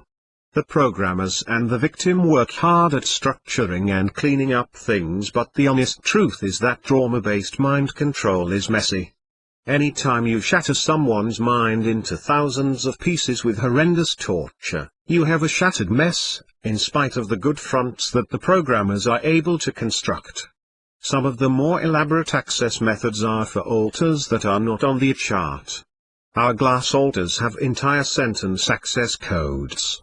Deaf and blind altars need their access code signed on their hands by moving their fingers up and down, etc. End-time altars may have access codes that may entail reading an entire page. Reporting altars are often small children, that are hidden in each section, and may require slaps to the face or jabs with a needle to pull them up. Spinner kittens will be accessed via their mama cat, who acts like a madam in a cat house. The codes for this was given in the beta section codes. The reader will be given the hypothetical codes, which resemble closely the actual codes of an actual scenario, for our hypothetical Mary. A sample chart of the altars. These are the primary altars has been prepared 4:4.gif in the same fashion as it would appear in the handler's 3-ring binder. Mary's core protector 1 will have a shutdown code of reversal 1 beginning, and the second core protector will have the shutdown code of reversal 2 creation. Of course, these codes are said 3 times. The first 3 altars on the far left section at the top of the chart are silences who can be woken up by singing. Also at least one of these will wake up by a kiss from the prince, programmer, to the third eye area. The first altar can be shut down by Cosmos 153106 to Bab Pink. One of the groups of altars attached to one of these early altars is Ma.C3.10 to 53 rejects 7:10 to 53. To shut this altar down, just say the reverse of the access code. A mirror image of each of these altars exists too. The mirror images can be pulled up via a 3-step process. The birth memory in our example will be coded as A51079. The spider torture memories that are attached to these altars is A51079. The reader will notice the following on the hypothetical chart on the previous page for the first section, which is numbered 6 to be deceptive. This section is front altars. Basic code pattern equals color plus Genesis plus no, 1 through 13, plus letter, A through M. Individual codes. First section general, N.I.F.6, first section Mother Eve, F.E51051 ace. Eve is the balancing point and the ace code is high or low. The altar explorer is A.G7, Mammy, Me.H8, Angel, Red, I.19 Jack Genesis 4, or it could be done, Red, I.J10 Genesis 4, George, Silver, G.I.K11, Stars R, Gold, Xi.L.12, and Shadow, Clear C.M13. You won't find on the main chart codes such as Eve's Memory, I.D5.2.1952 ace, or the infant altars, 1 to 0001049 rejects 3 to 9, the master may say for example, green Genesis 1 eyes, 3 times, to get this altar which is the balancing point. Fragments/dead altars were dumped into areas named concentration camps and given the names of the famous German concentration camps. The camps were placed under the Mount of Olives. Fire or bomb children are found throughout the system and are triggered to come up by programming. They come up behind other altars and make them burn. Some of this level can be woken up by saying, "It's time to wake up in the morning," 7 times, which is in contrast with most codes which are set 3x. Another way to look at it is that the altars are on 4-dimensional structure and they require a 4-dimensional access code. Height, depth, width, and color are the 4 dimensions. This breaks down for this first section as color, 4th dimension, plus Genesis, section code, plus 1, level, plus a, depth. The following message will be used on the phone for this system's recording machine. This example has been used nationally. If you would like to make a call, please hang up and try your call again. If you need assistance, please dial your operator. Code 911. This will cause section 1 or section 2, etc. to call their master. Also, standard Illuminati hand signals work with Mary, alone and crying. 3x is a code for a few special parts not on the first grid. Section 2 Gatekeeper altars.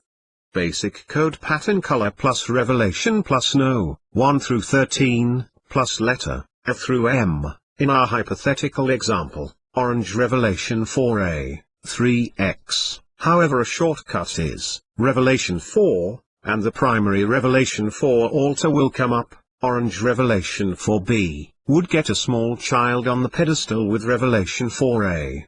At times the handler will say, the deck is double-decked, in order to activate the clone doubles of all altars in a particular area such as the front area of the system. The clones are tied to the pink room of the dollhouse-looking computer. Since alters are also coded to cards, a flush will pull up an entire section. Special alters who skinned men alive are kept in black holes in Section 2. They are special trauma alters created solely by the victim as a safety measure. Section 2 computer, like all levels, is empowered by an emerald blue light. This power source was deactivated by unscrewing the light to the left, which took it physically out, so to speak, and then saying, "Peace be still," 3x. If, "Peace be still," is not said 3 times, then the War in the Heavens program kicks in. Also, "Dad weeps over his city," must be said when deactivating the computer, otherwise the children, alters, become sick and everything kicks back in, which it does eventually anyway if the deeper computers are not deactivated or taken out. Section 3 has programmer alters and fragment armies, not to be confused with the clones which hide everywhere. The clones, by the way, can be identified with serial no.s at base of headgears such as 151.00, system birth date. This section has 3 faceless programmers called the 3 Adepts of Atlantis. Each of them has a different color of hair. They may also be the commanders of armies. The commanders of the Egyptian armies have names Ra, Horus, and Set. Section 4 alters are entertainment alters. Basic code pattern equals color plus double number plus a name of one of the 13 tribes of Israel plus the number of the altar again, 3x. Example, blue 2001 to 13A Reuben 1, 3x. However, the color doesn't always need to be said. It is a sufficient shortcut to call the alphanumeric code 3 times. Second example, 2002 to 12A Simeon 1, 3x. The numbers of the 2000 code go up while the corresponding number 13 to 1 go down. In other words, it is a double code. The tribal names are arranged according to their biblical birth order. Mother kitten 8, 10 and 12 have 10 spinner kittens underneath each of them. To get a spinner kitten, one gets the mother kitten and then has her in the proper position, which is the over the rainbow mode. The choice of what spin kitten to get is, we gotta get dressed in 3 minutes. 3 minutes means spinner no. 3. Specific instructions such as, per for me kitten, gives the abuser fellatio.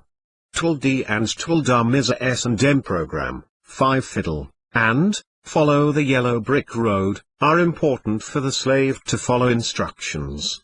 The alters will be sent to Never Never Land, where what they do is unreal. Some kitten alters are keyed to pop out if certain areas of the body are touched, such as the space beside the big toe, or the thighs. A handler will also have standard hand signals for things, such as putting his hands on his thighs to mean, come here and take care of me, kitten, come kitten, to papa come. Blue topaz serves as 4 keys. Pisces is associated with blue topaz. There are also 4 keys which are, silver shoes, sun bright, birds singing, and yellow road. Section 2 and 1. Reprogramming sections. At this point, the computer codes given previously apply. See Omega codes on previous pages.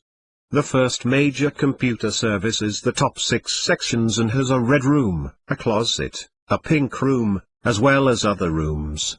Actually, the computer should be set in at section 0, which would break up the grid evenly, but since our Mary is hypothetical, we put the front main computer at section 1.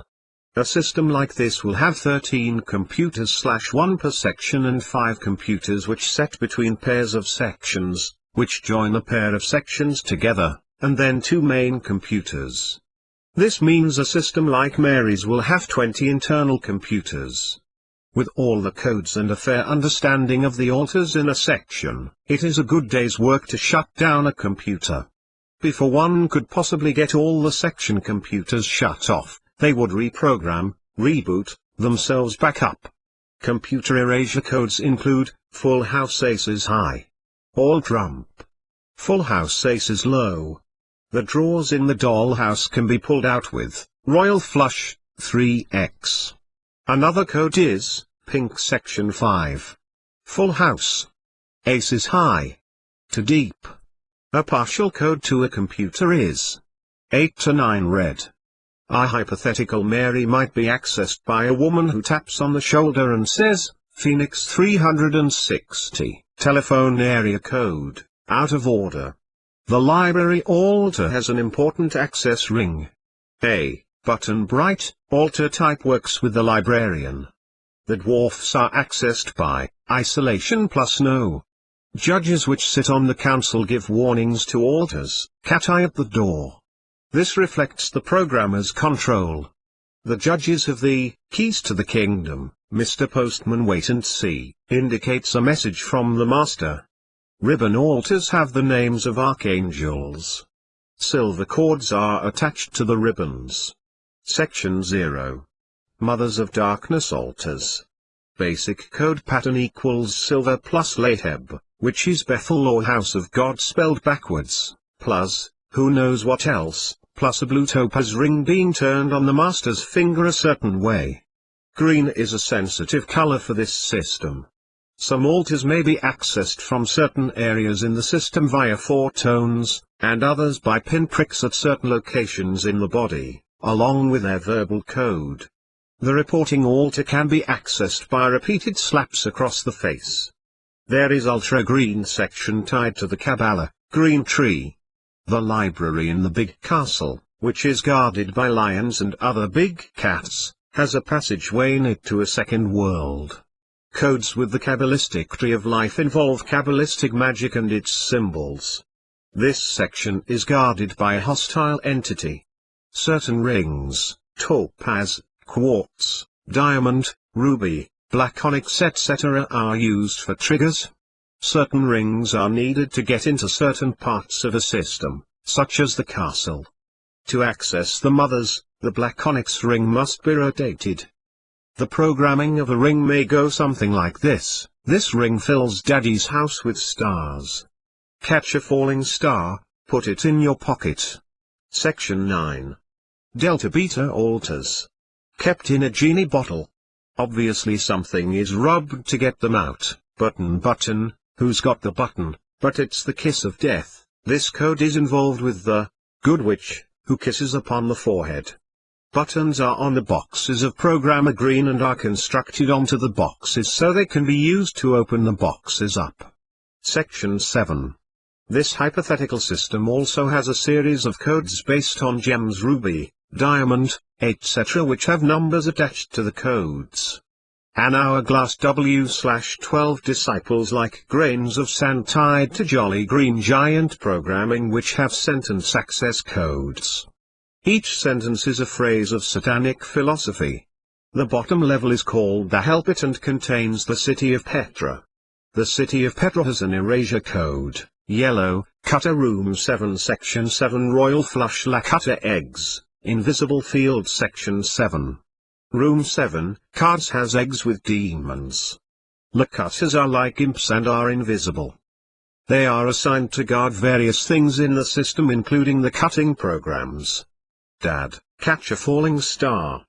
Main computer protected by deaf and dumb altar using a sign language equation as its access code and the reversal of its access code is its shutdown code. The Brackmaster is a master programmer. Each of the 13 sections of 169 altars, a section is a 13 times 13 grid of altars, will then have a computer assigned to it. The computer is made up of dissociated parts of the mind which are like altars, but have not been given histories or names. Each section has a computer which makes 13 section computers. Section 1 and Section 7, see the grid chart, are main computers. The first is the main computer for the top half, and the second is the main computer for the bottom half of the system. The second main computer is in the Helpit, and has been put in at the lowest level of the mind. Section 6 and 5 computers are connected by a connecting computer, as well as 4 and 3, 2 and 1, 0 and 12, 10 and 9. This makes 5 connecting computers. In total then we have 13 section computers, 2 main computers, and 5 connecting computers, for a subtotal of 20 computers. Since things are being built on the basis of the magical number 13, 6 more computers are installed, which are decoy or false computers for therapists to work on. This makes a total of 26 computers, or 2 times 13. Since there are 26 letters of the alphabet, this lends itself well, and each computer is assigned a letter of the alphabet. Since the computers are put into the slave when it is a young child, the child has just learned how to count and say the alphabet. The Illuminati has been using a large dollhouse with 26 rooms using 13 colors of paint, giving 2 rooms per color. Each room is a computer. In accord with the practice of double coding, each letter of the alphabet is given its sequence number, so the names for the computers are AL, B2, C3, D4, E5, F6, G7, H8, 19, J10, K11, L12, M13. The 13th is assigned the first main computer. N1, O2, P3, Q4, R5, S6, T7, U8, V9, W10, X11, Y12, Z13. Rather than use the number 13, the number 0 will be assigned, thus changing things to M0 and Z0. This is simple enough for a child's learning mind, but difficult enough that it serves as a viable code. As codes are assigned, the bottom of the alphabet is assigned the top, front side, of the system. The middle point MO is the normal access point for all the computers for the handler. The code for this is associated with the name of an airplane hangar, so that the concept of taking off into the sky, trouncing, can be associated with it. Each computer needs an access code to go along with its alphanumeric name. A deck of cards lends itself well to a code of 13. Bear in mind each computer has a color assigned to it. Colored scarfs and dollhouse rooms were used with electroshock to teach the child his color coding. When the programming is going on, trance depths and runways, mental image for flying off into a trance, and the structure of the system will all be tied together in one neat package. Everything is built on its own XY axis. Each 13 × 13 grid has the middle rows both vertically and horizontally set up as runways. The XY axis also makes up the hourglass lines or the butterfly wings. Both images are used with slaves. Because things are set up in 13s in Mary's system, and things are double-coded, 13 becomes 13 to 1 and 1 is 1, 13. This allows us also to link 13 to 1 and 1 to 13, so that everything becomes a circle.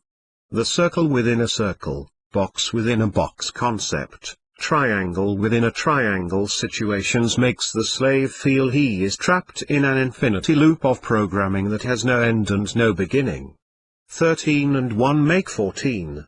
An entire deck of cards can be used in a double code that also adds to 14, such as the 8 of spades and the 6 of diamonds, or the ace of spades and the king of diamonds.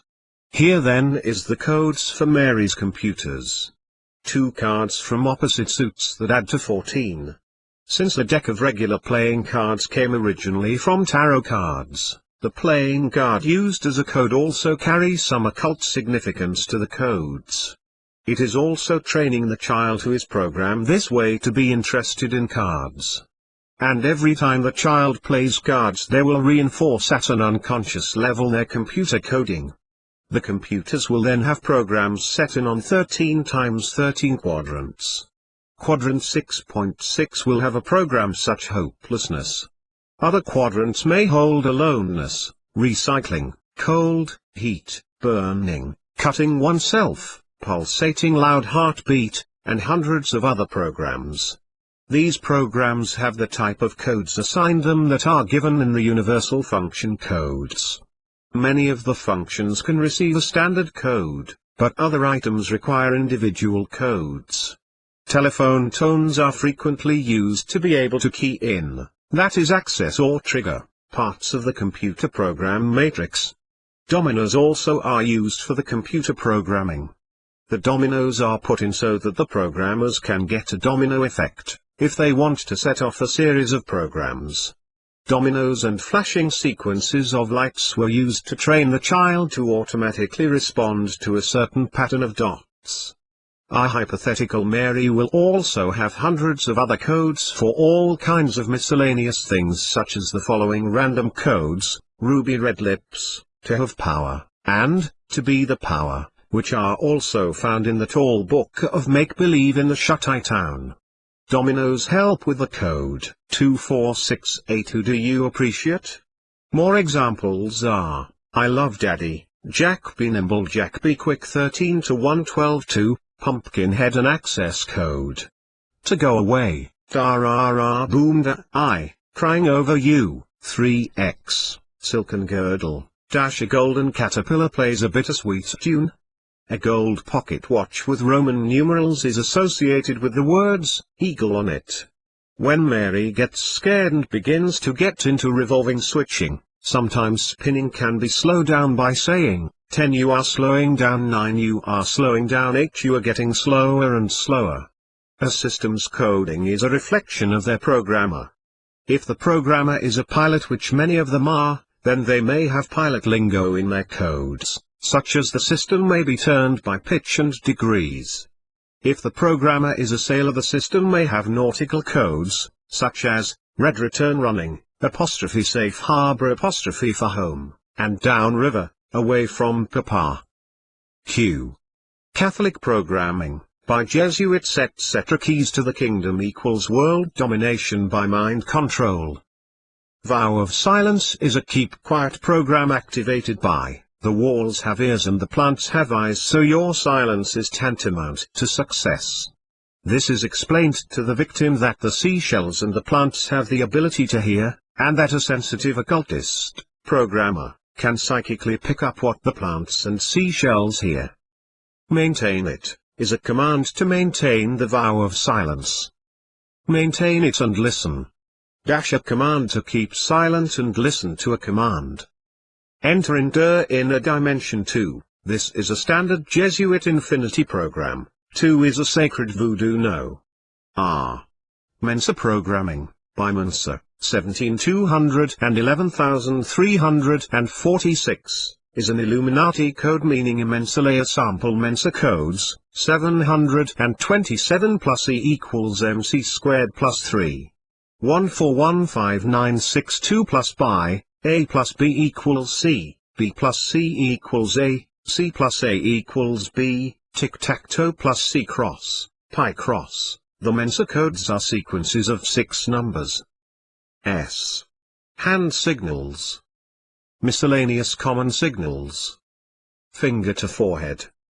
1 ring finger bent at 90-degree axis, wave rotated pencil with certain words rotates the system. Finger swung the counterclockwise way closes portals. Right fist to forehead, obey. Fist with right hand cupping left hand. The left is like the letter C, and the thumb is outward and the fist inside. The left hand then moves 3 times over the knuckle axis signal. Left hand of slave laid on top of handler's hand, sign of submission. Hands behind back of head in master.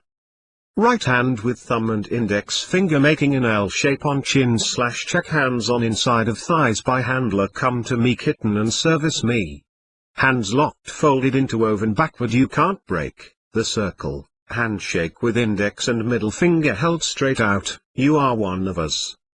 Grip called the lion's paw access, greeting opening and closing the hands or large circles with index finger opens portals. Palms rubbed together counterclockwise. Kiss on center of head, kiss of submission of slave to handler. Palm of hand touched sexual access point for some models. Sign of Satan, hail Satan. Used for monarch and Illuminati mind-controlled slaves as an induction. The altar who is holding the body goes into trance, and a deeper one replaces it. Thumb twiddle rotating the thumbs around with the 2 hands clasp S and M touch of center of forehead access point. Vulcan peace sign Illuminati/occult greeting wave with finger and thumb together, other digits extended. Winks at the system were used to convey meaning. Life, over the rainbow, After indexing and rereading this book, the co-authors realized that we had not explained over the rainbow. Some alters live over the rainbow, and some do not. Both types will use the term over the rainbow, but with different meanings attached. For those who live over the rainbow, they serve their masters in such a deep hypnotic trance that they perceive reality like it's a dream. When their memories surface, they are so unlike normal memories that a system in therapy may not know what to do with them. They have been described as similar to the pictures in the old T.V.S when the vertical hold would go out of control. Deeper alters, who live over the rainbow, experience memories/life in the following fashion: faces and porn cameras are airbrushed out of their memory. Distinctive marks in the perpetrators such as scars and wrinkles are airbrushed out. Colors and lights are very bright due to the total dilation of the pupils while in deep trance, and there is no sense of time for these alters. These alters are trained to transcend forward through time. By understanding the programming, the codes, and triggers, those alters who lived over the rainbow can recover from the mind the full memory, without the distortions created by dissociation. Partially correct programming site codes. The following site codes are not totally accurate. Also, the intelligence groups use what are called cryptonyms, which are two-letter digraphs such as the MK of MK Ultra. The digraph can indicate a type of operation or even a location. An operation may have codes. The following site codes are not totally accurate. Also, the intelligence groups use what are called cryptonyms, which are two-letter digraphs such as the MK of MK Ultra. The digraph can indicate a type of operation or even a location. An operation may have its cryptonym changed in the middle of its operation. Programming zone area/code. Armstrong 6394 XCCD, Asta 36, Florida 59 XCBB. Bornell Hightower 19, Brown 3059 XBM and Bertium 329, Texas 92 XBMM, Gaston 61, Colorado 1 XCDF, Haggin 743, Kentucky 47 XB0, Herrick 263, Colorado Springs Johnson 95, Manus Mentor 21, Colorado 61 XBXX. Nathan 56, New Mexico, Owens 963 106 XBJK, Panther 71, Kansas Olixo Egg, Patterson 117, Kansas Savior 49, Major Strange 14 1Z 440 times 72 billion and 80 million and 20,366, Strong 5281 XCBC, Sutton Fuss 103, Colonel Taylor 16, Kentucky Weir 561, Texas 33 XBCPG. Hypnosis in programs, and other uses. The programmers will begin their programming by extreme torture. After a certain amount of torture, the victim is willing to say or believe anything to stop the torture. At this point, a thought will be planted into the victim's mind. This thought will be linked to a false memory put in via hypnosis or movies, or other method, and it will be linked to a command put in by hypnosis etc. and the original thought, the command, the false memory will be linked by a single emotion which will link them all together. The result will be something like this: it is 2 weeks before Halloween, thought, I must get ready for Halloween rituals, command, because I have always had a habit of going to Halloween rituals, false memory. If I don't, I will have a heart attack and die, memory of torture linked to thoughts. Programming is layered in. Layer after layer of programming is put in. Each alter, personality, of the victim is used as if it is a component of a large system. The result is that no alter, personality, is the whole, but only a cog in a great machine. Can a single cog rebel against the whole machine? It is very difficult for a single component of thousands of components to rebel against the abusers. Alice in Wonderland programming as it pertains to an altar going down in trance for internal programming. Alice in Wonderland programming, going down the tree, going through the mirror, going underneath something or growing tall. The internal programmers, and some other altars, have the ability to send other altars into deep trances. One of the programs for doing this is based on the Alice in Wonderland theme, and it was experienced like this for a level 2 altar who managed to stay in communication with her deprogrammer. When the altar went down in her mind, she went down on the inside of the trunk of a tree, like Alice in Wonderland.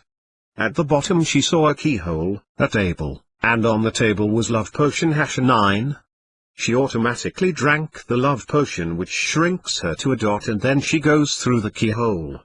So normally this process means she goes through the keyhole. She managed to stay in contact with her deprogrammer during this deep trance. After the keyhole she saw thousands of looking glass mirrors. Everything got smaller as she went down the tree. She became a dot. She drinks love potion No. 9 and comes back with it. A tree comes and wraps itself around her and loves her. As she ascends, comes up in trance, she stretches up and enlarges. In coming up out of trance she gets stuck at level 8 due to some interference from deeper altars. She, in accord with her programming, senses her master's love. Normally she would have simply tranced out, and another altar would have taken her place and she would have no recollection of the entire process. The altar has been programmed to have backup amnesia. Backup amnesia means that one doesn't remember that one lost time, one doesn't remember that one forgot, etc. In short, it means you don't remember that you don't remember. This is an example of hypnosis used internally by the programming and the programming altars to control other altars. The deepening of the trance was given the imagery of Alice falling down the tree. In the various stories used in programming, there is some part of the story that can be used as the storyline for trance induction. These include Wizard of Ounce going into the Poppies, Star Wars time warp, riding the light, Star Trek being beamed, replicators, etc.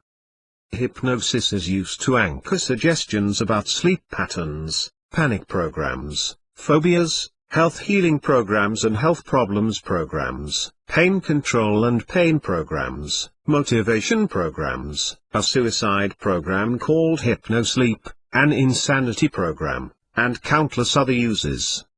Hypnosis is used to steer a person's mind in the direction that they have been labeled. For instance, if they have been selected to become a doctor, they will be programmed for success as a doctor.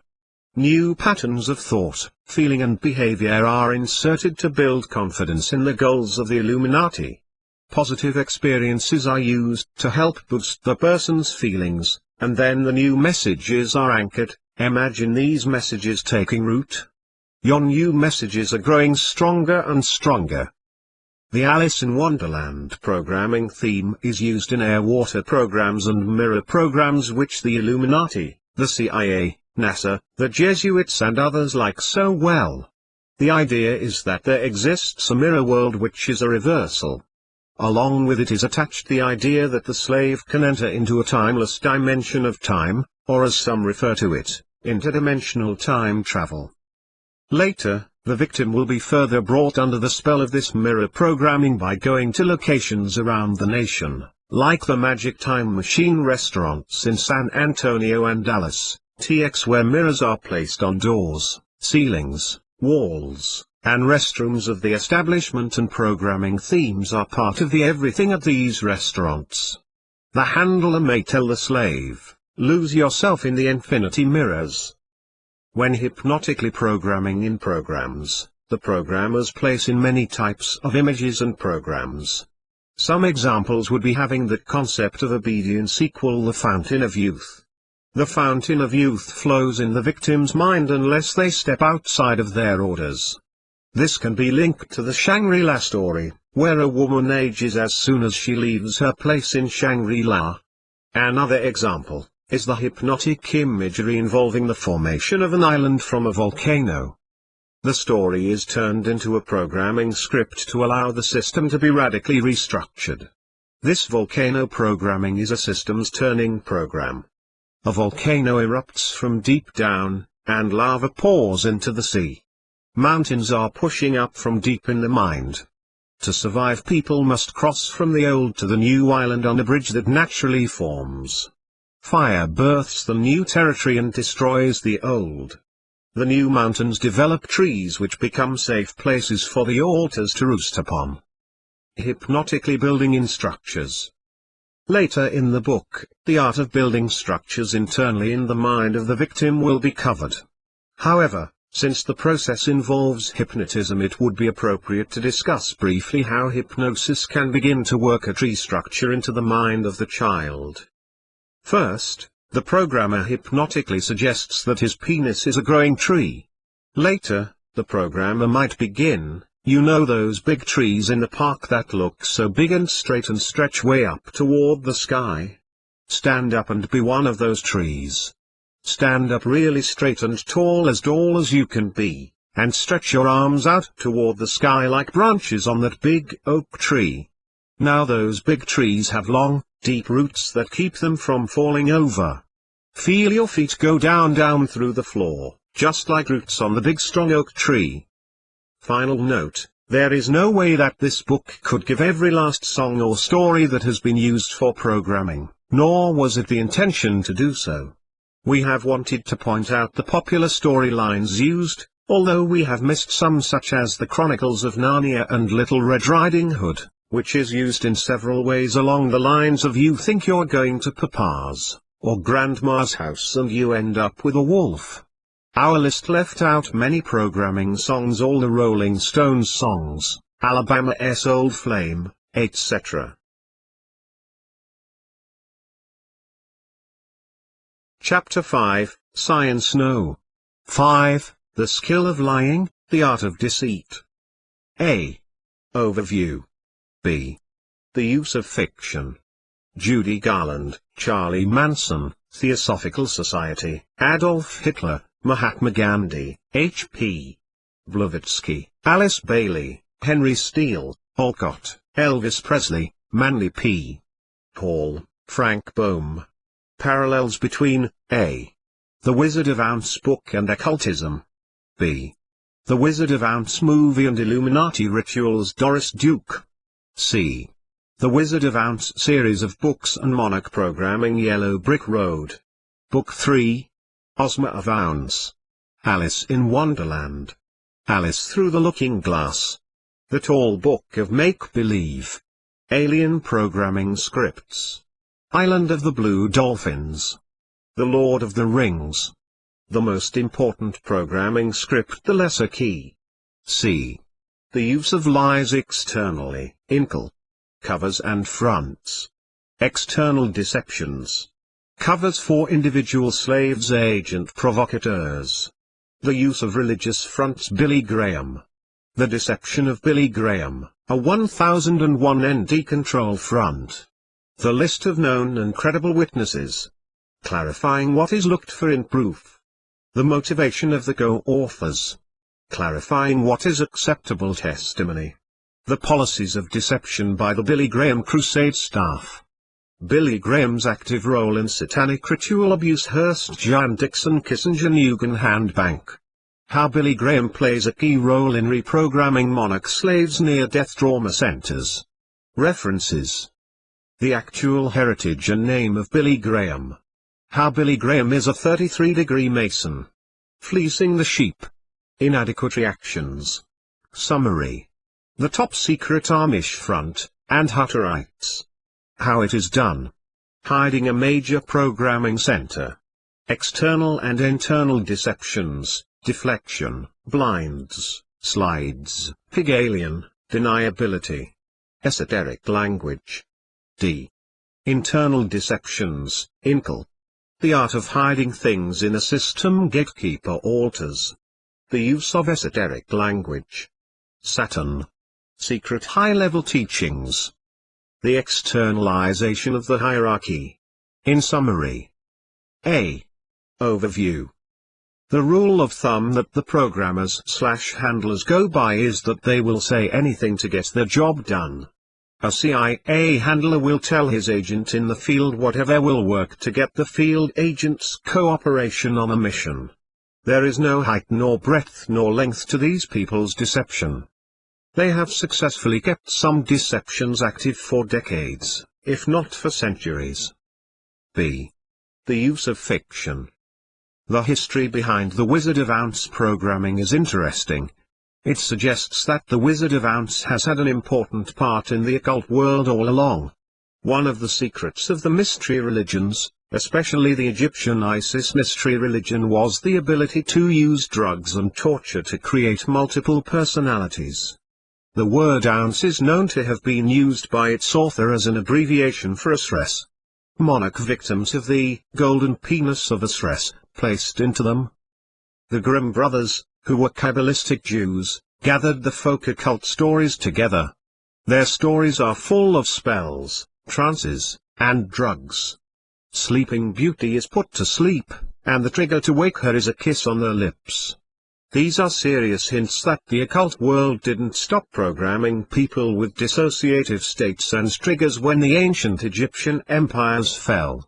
Instead of using modern lingo such as hypnotize, they would say, cast a spell. Later in Freemasonry, the right worshipful master would charge, meaning hypnotize, an initiate. The occultist Bohm, a member of the Theosophical Society, was inspired by some spirit who gave him the magic key to write the Wizard of Oz book, which came out in 1900. The book's story is full of satanic activity and satanic thinking. The story was chosen in the late 1940s to be the basis for the Illuminati/intelligence community's trauma-based total mind control programming. As a way of enhancing the effect of the programming, monarch slaves are conditioned to place trigger items into their lives. When the movie was made, Judy Garland, who had lived a life touched by the occult world's abuse, was chosen to act as Dorothy. Judy's later husband, Mickey DeVinco, was a Satanist and the chief assistant to Roy Radin, a rich Satanist who worked with the Illuminati, and who controlled the Process Church, covens which had as members mass murderers Berkowitz and monarch slave Charlie Manson. There are several members of the Carr family, who are also tied into both DeVinco and Radin's Process Church and the Illuminati.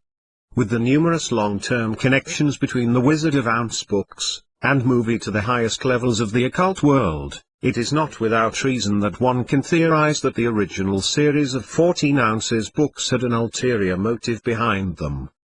The 14 books of the Ounce series are 1. The Wizard of Oz, 2. The Land of Oz, 3. Ozma of Oz, 4. Dorothy and the Wizard in Oz, 5. The Road to Oz, 6. The Emerald City of Oz, 7. The Patchwork Girl of Oz, 8. Tick-Tock of Oz, 9. The Scarecrow of Oz, 10. Ring-Kiting in Oz, 11. The Lost Princess of Oz, 12. The Tin-Man Woodsman of Oz, 13. The Magic of Oz, 14. Glinder of Oz. These books are still being sold, and are being read to children who are being programmed with trauma-based total mind control. The 14 books came out in various editions. The originals came out in 1900 and shortly thereafter.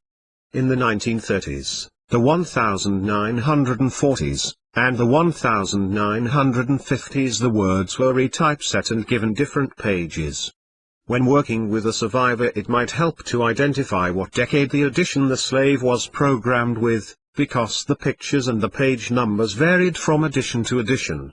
Of course, having good pictures is an asset in programming, because the child will visualize off of the pictures when building its internal world. In addition to this, large Wizard of Oz theme parks are being built by the Illuminati to provide places to carry out programming and to reinforce the programming which traps the minds of monarch slaves. The best example of this is the audacious MGM Grand Complex in Las Vegas, although other theme parks around America also use a Wizard of Oz theme. If you have read Fritz Springmeier's Be Wise as Serpents, you will know how the Theosophical Society ties in with Freemasonry. Satanism, and Lucy Trust. Several famous members of the Theosophical Society include Adolf Hitler, a Satanist who practiced human sacrifice, and who had HPB's book at his side. Mahatma Gandhi, a Hindu guru considered a god by some of his followers. Gandhi was successful with the British in part because of the Theosophical Society. H.P. Blavatsky, the founder of the Theosophical Society. She referred to herself as HPB. She was initiated by Illuminatus Mazzini into Carbonarism, a form of Freemasonry, illumined by the Great White Lodge in 1856, was part of the Hermetic Brotherhood of Luxor, and spent lots of time with the Eddy Illuminati family in Vermont, who were well-known mediums. She also was a member of the occult fraternities the Order of the Druses, the adoptive branch of the ancient and primitive rite of Freemasonry, and the Hermetic Masonic rites of Memphis and Mizraim. She was trained to handle live snakes by Sheikh Yusuf Ben Mekzi, the chief of the serpent handlers, and she was hypnotized by occultist Victor Meehan to some degree from 1866 under his influence. Alice Bailey, head of Lucy Trust. Henry Steele Olcott, an important occultist. Elvis Presley, a monarch slave. Manly P. Paul, an Illuminati Theta programmer, and at least a Grand Master within the Illuminati who sat on the Grand Druid Council. Frank Boehm, the man who wrote the book The Wizard of Ounce, was a member of the Theosophical Society. L. Frank Boehm lived in South Dakota and created The Wizard of Ounce book as a theosophical fairy tale incorporating the ancient wisdom of the mystery religions.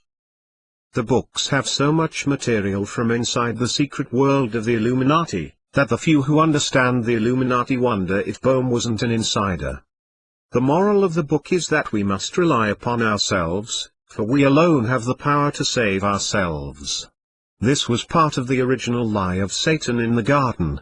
Satan has simply dressed up the same original lie into different packaging and is distributing it worldwide as the most popular American fairy tale.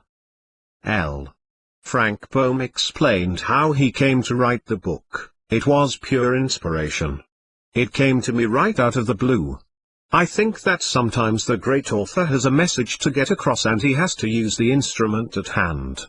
I happen to be that medium, and I believe the magic key was given me to open the doors to sympathy and understanding, joy, peace and happiness.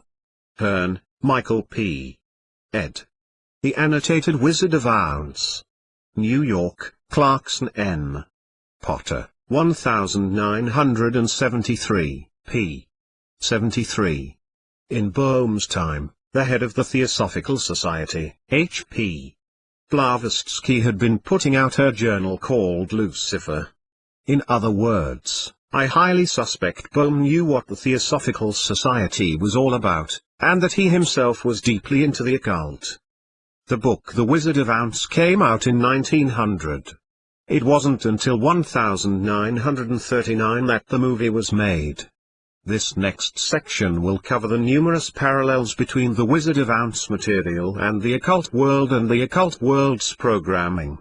This is broken up into 3 sections.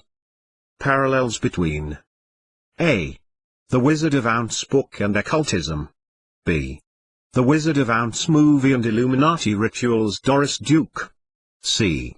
The Wizard of Ounce series of books and monarch programming. Yellow Brick Road. Book 3. Ozma of Ounce. Alice in Wonderland.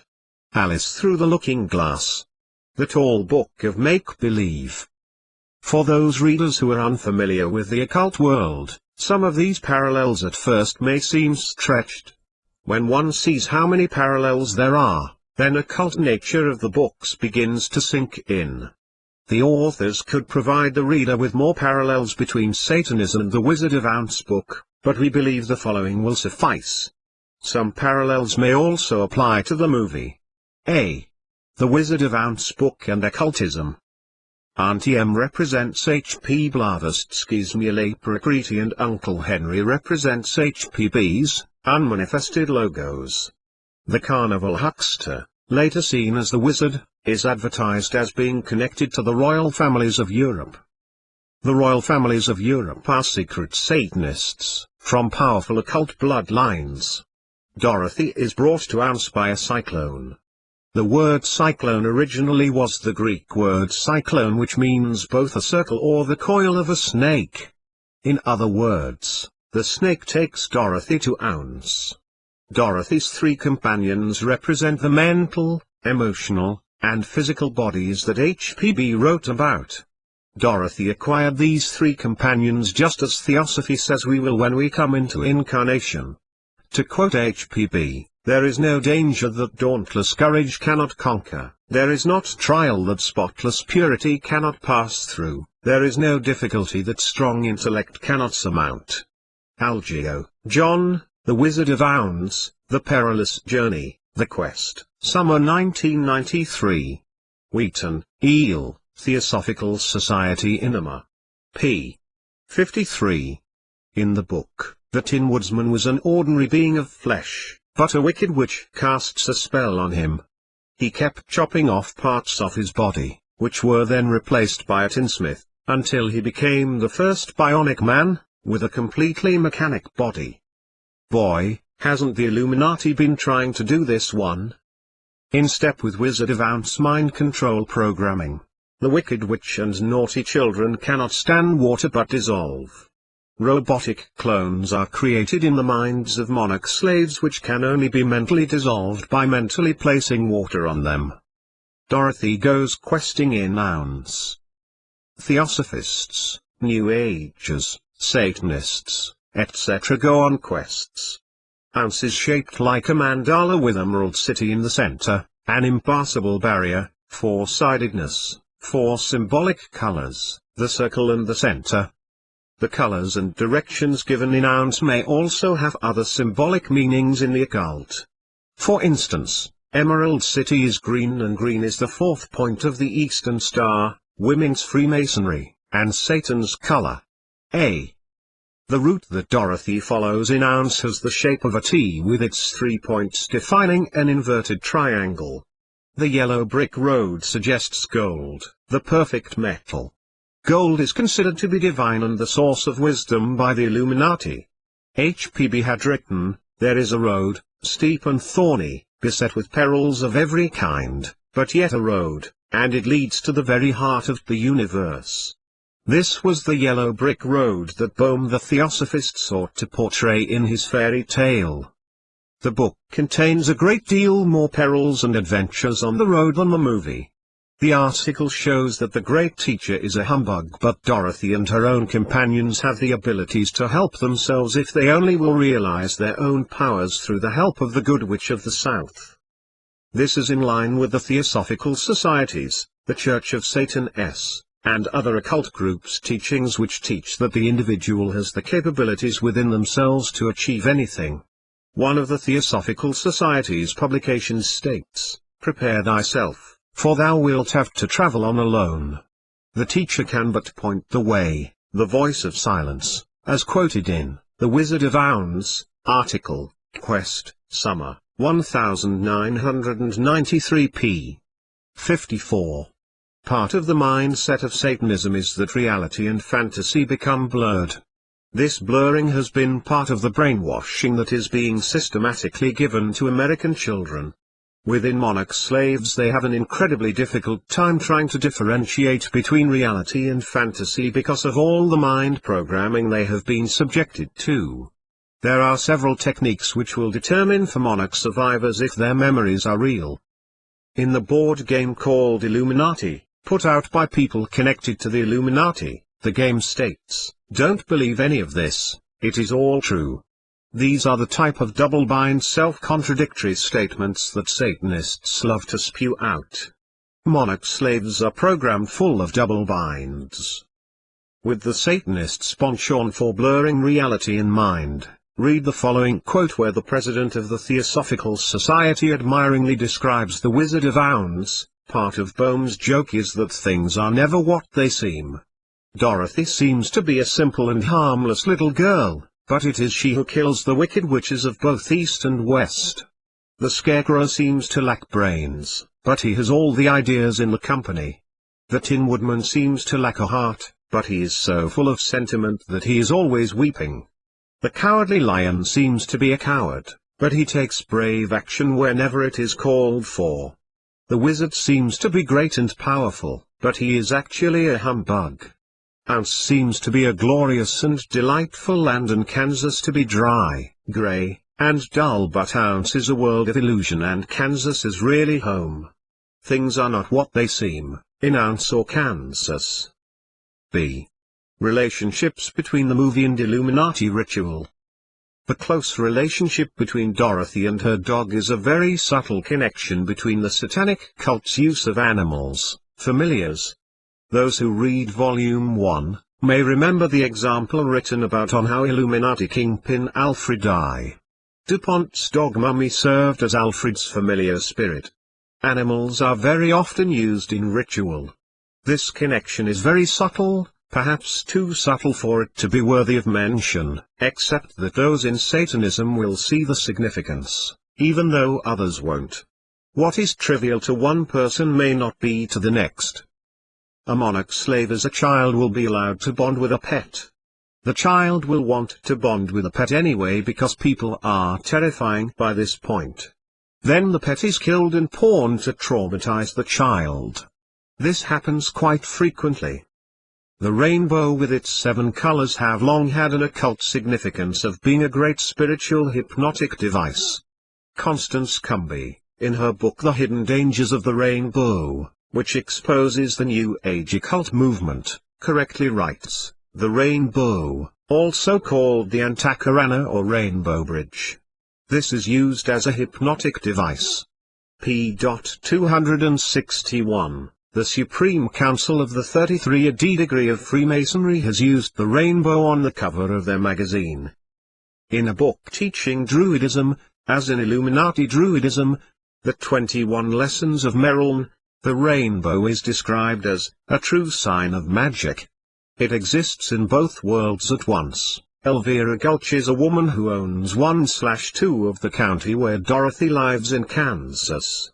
She is shown later in The Land of Ounce transformed as a witch. Many of the Illuminati elite are rich and lead double lives. People who meet them at a ritual will see the dark side of these rich people. At the rituals, people are tranced from drugs, chanting, and mind control. They are over the rainbow. Professor Marvel uses a crystal ball which he claims was used by the priests of Isis. Isis and Osiris are both part of the ancient Egyptian mystery religion and modern Satanism. Kansas is black and white, Ounce is in color. Reality is downplayed in witchcraft and Satanism. Make-believe is considered more colorful than reality. Also, as an escape from this world, Satanists use drugs to enhance their perception of colors. Some of the famous writers took drugs which put them into altered states of consciousness in order to release their creativity. Both good and bad witches in Ounce carry staffs. In Satanism and the Illuminati, priestesses also carry similar staffs. Also, the idea that there are good and evil witches, white and black magic is straight from the occult, and follows the Illuminati's Gnostic beliefs.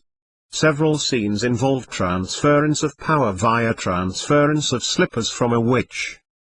In Illuminati ritual, to transfer power, a matriarch, or mother of darkness will kill a person in a position of authority with a strike on the forehead with a special mace-like staff, and then put on their slippers. Ruby-colored slippers are actually used as a symbol of authority at the matriarch level in the Illuminati. The shoes are said to be golden at the Mothers of Darkness level in the Illuminati. The bad witch uses poison, poisoned apples and poisoned brew. Satanic covens in real life do this same thing. The wizard is portrayed as someone who rules and is benevolent. In witchcraft, wizards do rule, even though in some groups wizards are simply called witches. Winged monkeys in the haunted forest harken back to the pagan cultures which placed wings on various animal idols. The trees are alive like animals in the film. The Illuminati believe that the trees have spirits. In one of the Ounce films, even the stones have personality and talk. This comes straight out of Druidism. The Tin Man is a person which has been part of Illuminati ceremonies. The first initial ceremony that children of the Illuminati may remember is where a Tin Man with an axe watches over their presentation to the coven. If the parent presents the child, nothing is done, but if the parent refuses to present the children, then the Tin Man in the ritual will use his axe to sever the child's head on a chopping block.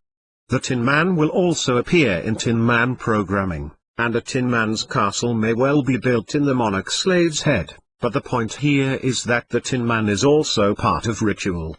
Dorothy kills the Wicked Witch of the West by a sharp blow to the forehead with the witch's staff. This is what is done in the Illuminati, when an elderly witch is being replaced. In both cases, whether in the movie or in real life in the Illuminati, when a witch is killed the people have a ceremony.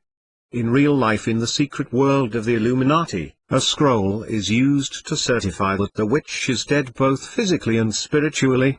The movie had this in it.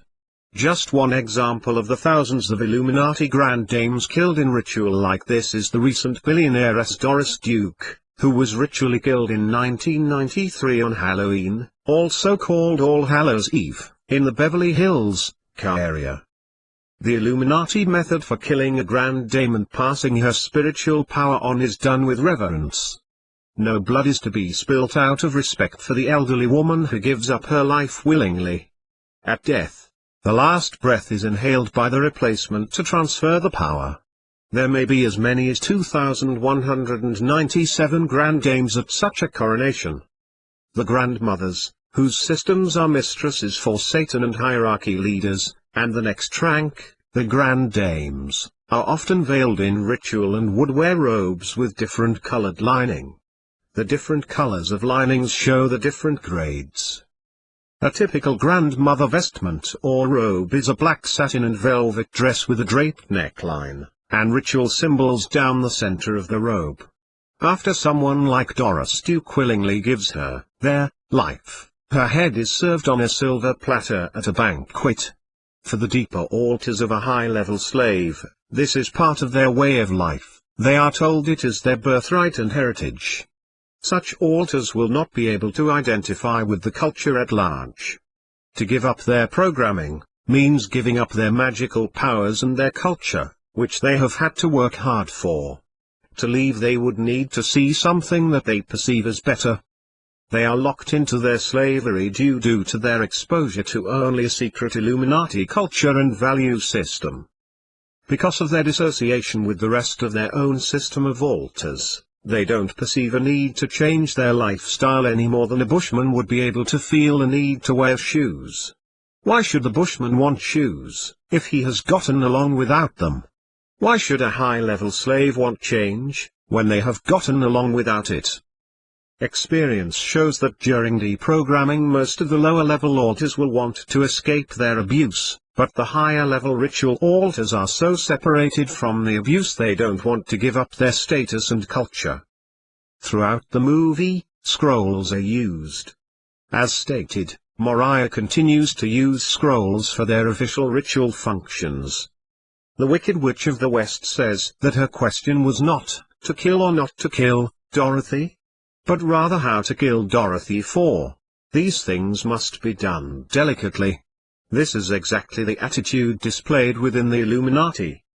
The film has occult items such as crystal balls in several scenes, haunted castles, magic and a benevolent wizard. At one point the line says, "I do believe in spooks, ghosts, I do, I do, I do, I do." Today, intelligence agents are also called spooks. The Lion, Timon, Dorothy and the Scarecrow must prove themselves worthy to receive the benevolence from mounts. The occult is full of rituals where the participant must prove himself worthy. The phrase, "seeds of learning," is used in Illuminati ceremonies. Staffs like the movie has are used by various occult groups. These staffs often serve as stun guns, so that shocks can be applied during ceremonies. The shocks may be applied so that the victim doesn't remember the ceremony. See parallels between the Wizard of Oz series of books and Monarch programming. The following are parts of the Wizard of Oz Monarch programming. which is a base programming put in when the child is very young. Some of the slaves know portions of the Wizard of Oz script word for word. Dorothy is told she doesn't have a brain if she has gotten into trouble. Dorothy is looking for a place where there is no trouble, which is a place over the rainbow. To escape pain, alters go over the rainbow. This is aka, in Alice in Wonderland programming, as going through the looking glass. Dorothy becomes unconscious, the world begins spinning, and then she sees disjointed pictures. This also happens to monarch slaves. Later in the film, Dorothy states, "My people come and go so quickly."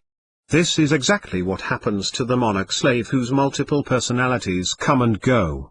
When the multiple personalities switch in and out very fast, a spinning process can start, which can be dangerous if it doesn't stop.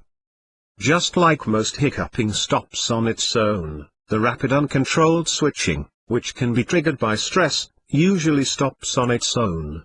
Systems which subconsciously know they are going to be tortured and used may, out of a subconscious fear, begin this revolving switching.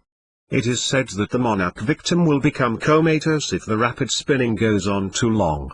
Personalities are switched in what are called tornado spins, or tornado spinning, and personalities called spin-off personalities come up according to the number of revolutions the slave is commanded to spin.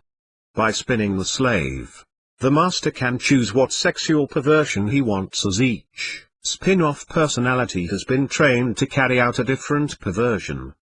Over the rainbow announces for the monarch slave to be in a trance, and into a certain area of the programming. To be fluctuating at both ends as an observer and not a participant, or to go to the other extreme and become a participant. The theme song of the movie goes, "Somewhere over the rainbow there's a land where the dreams that you dare to dream really come true." These lyrics are a method to hypnotically confuse the brain to perceive that the over the rainbow experience, which is usually horrible abuse, is a dream. The dissociative mind is only too happy to call the trauma a dream, which is lived as a reality for a moment, but is nevertheless recorded by the mind as a fantasy. The term for this is cryptoamnesia, which means the process where the proper functioning of memory is hypnotically messed up. The slave's internal world becomes reality, and the external real world becomes the land of Oz, which is perceived as make-believe. Dwarfs are used in the internal programming. Hollywood hired a large number of them for the movie's cast. They are called Munchkins in the movie. Mengele, known as the programmer Dr. Green, was especially interested in experimenting traumas on dwarfs. For bona fides and recognition signals, the monarch slaves wear diamonds to signify they are presidential models, rubies to signify their ounce programming for prostitution, and emeralds to signify their programming to do drug business. Rings are also used to signify what activity the slave is doing, and what rank or level they are in the occult. Monarch slaves are taught to follow the yellow brick road. No matter what fearful things lie ahead, the monarch slave must follow the yellow brick road which is set out before them by their master. For some slaves used as track stars, their yellow brick road was the track they had to run. The yellow brick road is the runway in which alters were trained to fly off from to exit their internal world and take the body. The yellow brick road also pertains to the assignment that an altar is given. To follow the yellow brick road is to go down the road that has been assigned by command. The yellow brick road programming is placed into the child's mind via the yellow brick road of the Wizard of Oz story. Remember the keywords: follow the yellow brick road. To get someone onto the yellow brick road, you must know the access code to get them through the poppy field. The color codes are important to get an altar through the field of poppies. Fiddler is important word to get to the yellow brick road. It signifies the programmer in the context of, the programmer is here, go over the rainbow, and then the altars eat what is variously called music or a script or a letter, which are words meaning instructions. In the 1900 edition of the book on page 31 to 32 says, programming cues are in caps. She closed the door, locked it, and put the key carefully in the pocket of her dress. And so, with Toto trotting along soberly behind her, she started on her journey. There were several roads nearby, but it did not take her long to find the one paved with yellow brick. Within a short time she was walking briskly toward the Emerald City, her silver shoes tinkling merrily on the hard, yellow roadbed. The sun shone bright and the birds sang sweet, and Dorothy did not feel nearly as bad as you might think a little girl would who had been suddenly whisked away from her own country and set down in the midst of a strange land. The houses of the Munchkins were odd-looking dwellings. All were painted blue, for in this country of the East blue was the favorite color. 5 little fiddlers played as loudly as possible and the people were laughing and singing, while a big table nearby was loaded with delicious fruits, the programs, and nuts, pies, and cakes, and many other good things to eat, scripts to ingest. Monarch slaves are threatened with fire, like the Scarecrow. They also see people dismembered like the Scarecrow was dismembered. For them it is not an idle threat. The front altars also have hearts full of pain like Scarecrow. Certain altars are not given courage and must have their hearts taken from them. The altars who are programmed not to have hearts are hypnotically told the same thing the Tin Man says, "I could be human if I only had a heart." See Chapter 4, where it discusses hypnosurgery. Some altars are taught they are stupid and have no brain. Scarecrow is asked the question, "How can you talk without a brain?" Scarecrow answers, "Some people without a brain can do a lot of talking." Emerald City is used in programming. Emerald City in the programming will be well guarded and hard to reach. Several important things will be placed inside the Emerald City, including the deeper Illuminati altars. Castles are used in the programming. Lots of castles, either in the mind's imagery or purely demoniac, are placed into the slave's mind. Winged monkeys are able to watch in the movies somewhat as spy satellites. Winged monkeys are used in the programming to create a fear of always being watched. The flowers used in the movie and books are also used in the programming. The witch uses poppy flowers to put the lion and Dorothy to sleep. Opium and cocaine are used to tranquilize monarch slaves. An altar of a slave will get trancy when they entered the poppy field. Heroin and cocaine come from poppies. In the film, Dorothy says, "What is happening? I'm so sleepy." She and the lion get sleepy for no apparent reason very quickly. Monarch slaves do the same thing. Waking up with snow in the movie is nothing less than an allusion to cocaine, which is a common substance given to monarch slaves to help make them dependent. Dorothy states at one point in the movie that she doesn't remember. She then follows this up with, "I guess it doesn't matter." Hourglasses appear in the movie in several spots, and they also occur in various contexts in people who have been programmed by the monarch programming. Some victims of the programming have hourglass configurations, each created around a separate axis. The hourglasses have the ability to be rotated, which causes certain altars to be brought forward. Monarch slave masters have also used hourglasses to indicate to their slaves that death was imminent and that time was running out. This is the way the Wicked Witch used the hourglass on Dorothy, who happens to be saved just as the hourglass runs out. Some monarch slave masters actually have large hourglasses, sometimes 3 high, like in the movie. In Kathy O'Brien's autobiography of her life as a monarch slave Transformation of America, she has a photograph of seconds of Defense Cheney's hourglass on his desk with him seated. This hourglass was used to threaten her as a slave. When a monarch slave sees an hourglass they may switch, but basically it is a reminder that the slave masters have the power to run a person's time out. One slave was told, "The sand that sifts through the hourglass is a measure of your worthiness to live or die."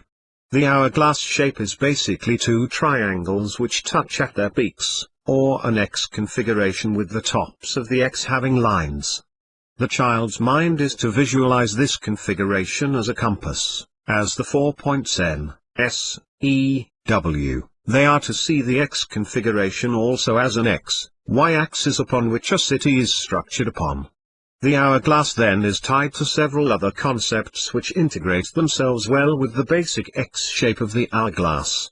Circles with X's are stacked on top of each other to form the different worlds which contain the altars.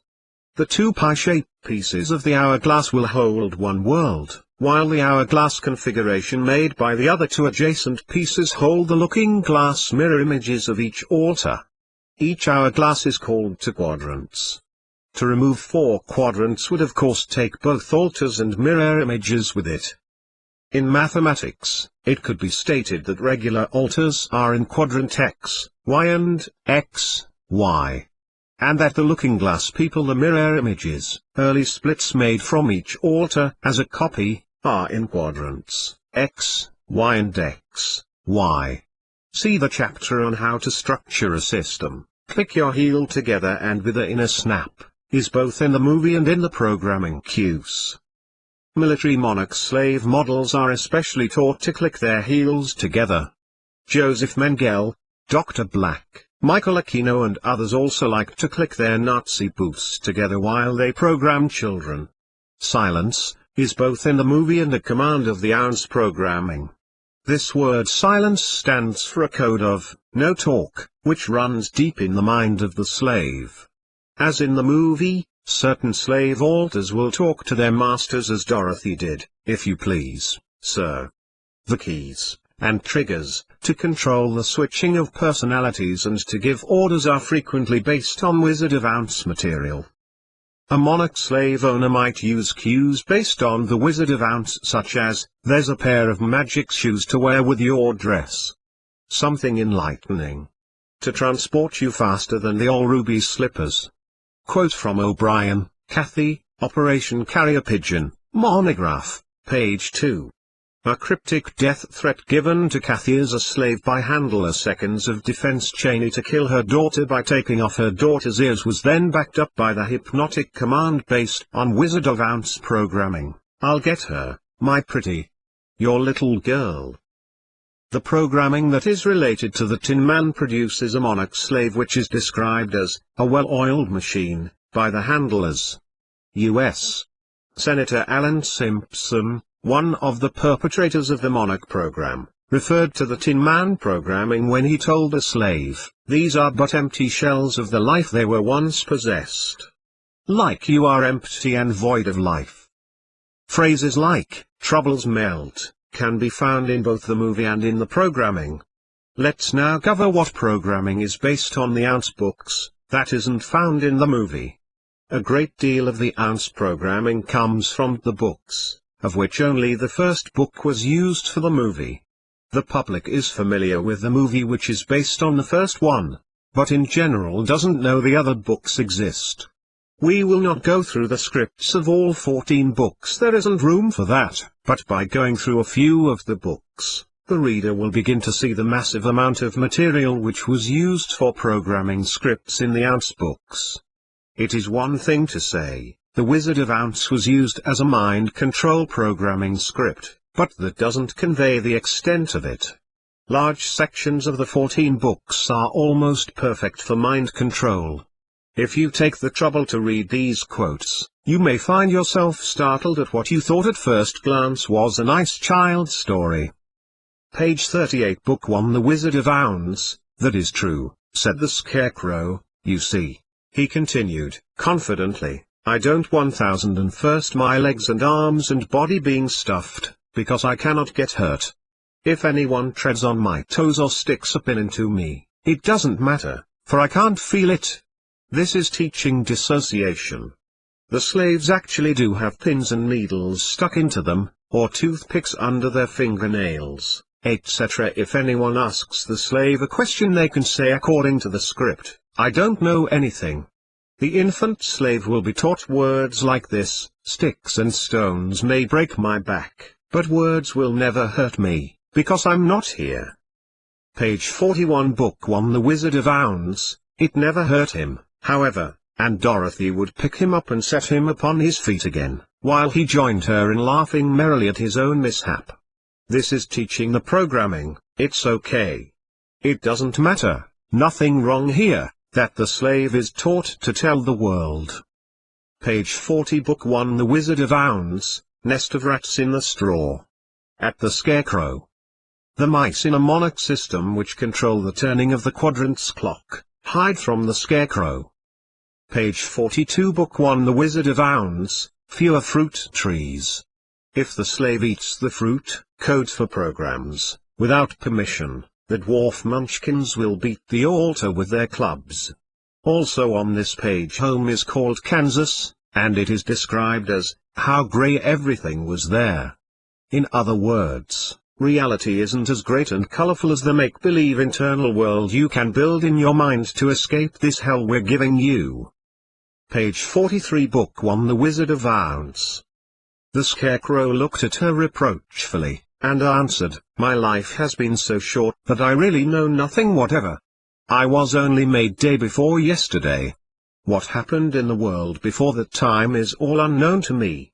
Luckily, when the farmer made my head, one of the first things he did was to paint my ears, so that I heard what was going on. This is the script read to new alters, to help them have a clean slate before programming them with another new script. This is coupled with the Wizard of Ounce theme that the wizard gives brains, what to think, to the Scarecrow. The alters are hypnotically programmed that if they think on their own then they are empty-headed like the Scarecrow.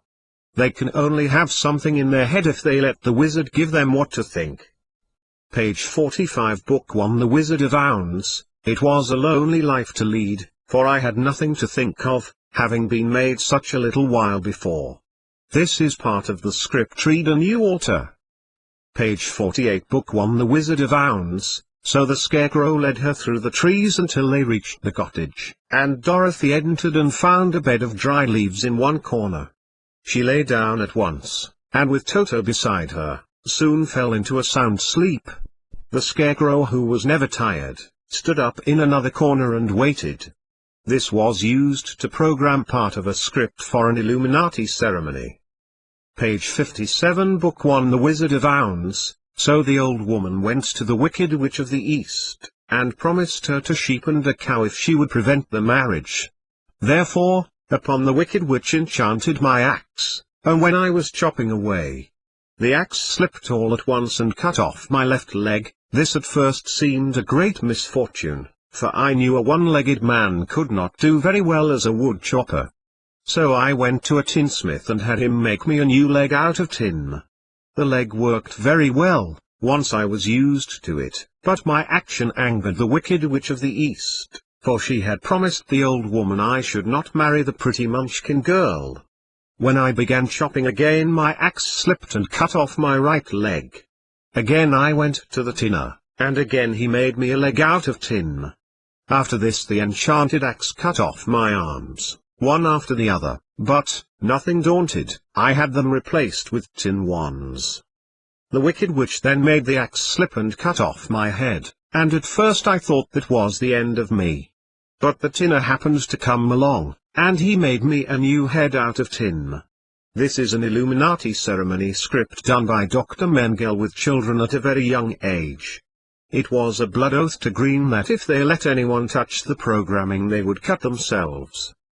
Page 58 Book 1 The Wizard of Ounds. Splitting me into two halves. Once more the tinner came to my help and made me a body of tin, fastening my tin arms. But alas!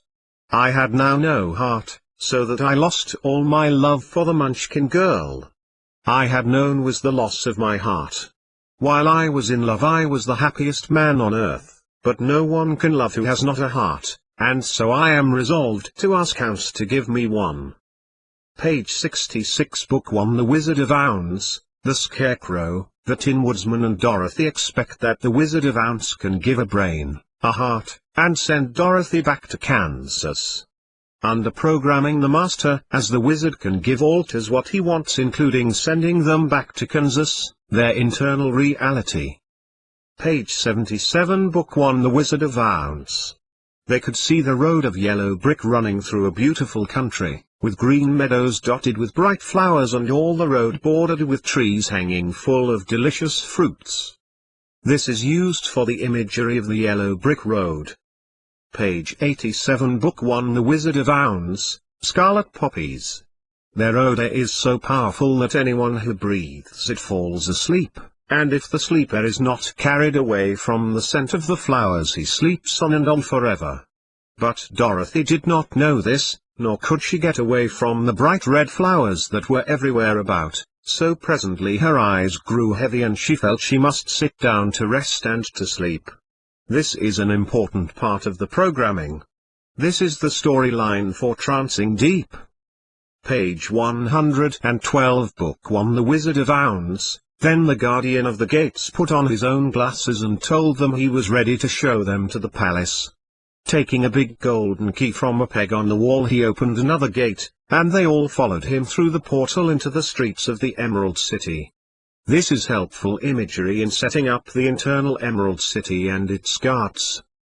Book 3. Ozma of Ounds. Page 20 Book 3 Ozma of Ounds. But the wind, as if satisfied at last with its mischievous pranks, stopped blowing this ocean and hurried away to another part of the world to blow something else, so that the waves, not being juggled anymore, began to quiet down and behave themselves. Used to create protective programming, notice how the wind is personified. Page 23 Book 3 Ozma of Ounds. So she sat down in a corner of the coop, leaned her back against the slats, nodded at the friendly stars before she closed her eyes, and was asleep in half a minute. Altars may be trained to trance when placed in a corner. Page 27 Book 3 Ozma of Ounds. No, indeed, I never care to hatch eggs unless I've a nice snug nest, in some quiet place, with a baker's dozen of eggs under me. That's 13, you know, and it's a lucky number for hens. So you may as well eat this egg. This has been used often to get 13 splits when torturing. Many Illuminati systems were set up on 13 grids. Page 30 Book 3 Ozma of Ounds. Next to the water, programming Q to build Atlantis, was a broad beach of white sand and gravel, programming Q to build Troy, and farther back were several rocky hills, while beyond these appeared a strip of green trees, programming Q to build a green forest, that marked the edge of a forest. But there were no houses to be seen, nor any sign of people, programming Q for altars to be invisible, who might inhabit this unknown land. This page along with others near it, have been used to build the structures in the internal world of Illuminati slaves. In brackets are a sample of how it could be used when building an internal world. Page 34 Book 3 Ozma of Ounds. Why eating live things? You ought to be ashamed of yourself, goodness me, returned the hen, in a puzzled tone. How queer you are, Dorothy. Live things are much fresher and more wholesome than dead ones, and you humans eat all sorts of dead creatures. This is used to encourage cannibalism. Page 35 Book 3 Ozma of Ounds. A large-sized golden key. To encourage the imagery of golden keys, which are used frequently in the internal system. The next chapter, Letter in the Sand, has singing trees in it, which have been popular items for the Illuminati due to their druid beliefs. Page 39 Book 3 Ozma of Ounds. By, when she was almost in despair, the little girl came upon 2 trees that promised to furnish her with plenty of food. One was quite full of square paper boxes, which grew in clusters on all the limbs, and upon the biggest and ripest boxes the word lunch could be read, in neat letters. The tree seemed to bear all the year around, for there were lunchbox blossoms on some of the branches, and on others tiny little lunch boxes that were as yet quite green, and evidently not fit to eat. Boxes are built internally in the slave's mind, and a box will contain a program. The food is the programming that the slave is to eat and digest. The programming in the box might be songs, nursery rhymes, or a poem or anything. On page 41, there is a full-page picture of a girl picking a lunch pail from the tree limb to eat it. Page 40 Book 3 Ozma of Ounds. The little girl stood on tiptoe and picked one of the nicest and biggest lunch boxes, and then she sat down upon the ground and eagerly opened it. Inside she found, nicely wrapped in white papers, a ham sandwich, a piece of sponge cake, a pickle, a slice of new cheese and an apple. Each thing had a separate stem. The lunch boxes on the tree are the programs which the programmers put in. The stems are what link the programming stories together in the child's mind. Page 42, Book 3, Osmovounds. I had a pair of silver shoes that carried me through the air, said Dorothy. In the programming, silver shoes are used as cues to go into altered states, that is through the air. Page 44, Book 3, Osmovounds. Embroidered garments of many colors, color programming for the ribbons. Page 47, Book 3, Osmovounds. We'll get you in time, never fear. And when we do get you, we'll tear you into little bits. Why are you so cruel to me? Asked Dorothy. I'm a stranger in your country, and have done you no harm, cried one who seemed to be their leader. Did you not pick our lunch boxes and dinner pails? Have you not a stolen dinner pail still in your hand? It is the law here that whoever picks a dinner pail without our permission must die immediately. The programming message to all of this is that no one had better touch the dinner pails which represent the programs, or they are to die immediately. Armies like in the story guard the internal programming of the slave. Page 51, Book 3, Osmovounds. These pages describe a crack in rocks that is a door. This is used for Petra programming. Page 52, Book 3, Osmovounds. Golden key. Within the narrow chamber of rock was the form of a man, or, at least, it seemed like a man. His head and limbs were copper. Also his head and limbs were copper, and these were jointed or hinged to his body in a peculiar way, with metal caps over the joints, like the armor worn by knights in days of old. These are a system's robots which are said by the programmers to be friends, and which are invisible. You can see other people's robots but not one's own internal robots. Page 53, Book 3, Osmovounds. This copper man is not alive at all. The clone robots are made to think they are not alive, but just robots. In reality they are little child alters suited up to think they are robots. Page 55, Book 3, Osmovounds. Back view of the copper man, and in this way discovered a printed card that hung between his shoulders, it being suspended from a small copper peg at the back of his neck. The robots are put in by a combination of several stories. The deep-sea divers of 20,000 Leagues Under the Sea, and the Wizard of Ounce's Copper Man reinforce each other. Extra responsive mechanical man fitted with our special clockwork attachment. Thinks, speaks, acts, and does everything but live. Manufactured only at our works at Ivna, land of F. All infringements will be promptly prosecuted according to law.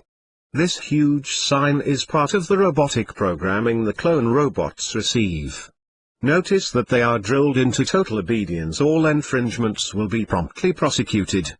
Obey the law that your master gives you. Page 56, Book 3, Osmovounds. Directions for using for thinking. Wind the clockwork man under his left arm, marked no. 1. For speaking, wind the clockwork man under his right arm, marked no. 2. For walking, wind clockwork in the middle of his back, marked no. 3. N.B. This mechanism is guaranteed to work perfectly for 1,000 years. These instructions were used to build Dr. Green's, Mengel's, boxes and the robots. Page 58, Book 3, Osmovounds. The words sounded a little hoarse and creaky, and they were uttered all in the same tone, without any change of expression whatever, but both Dorothy and Billy Knapp understood them perfectly. This was used to program the internal robots to speak in unison and to repeat themselves.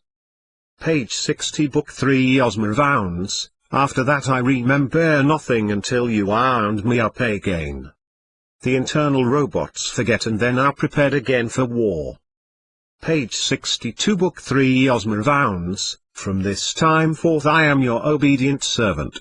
Whatever you command, that I will do willingly if you keep me wound up. This is used to teach the internal robots obedience to their programming.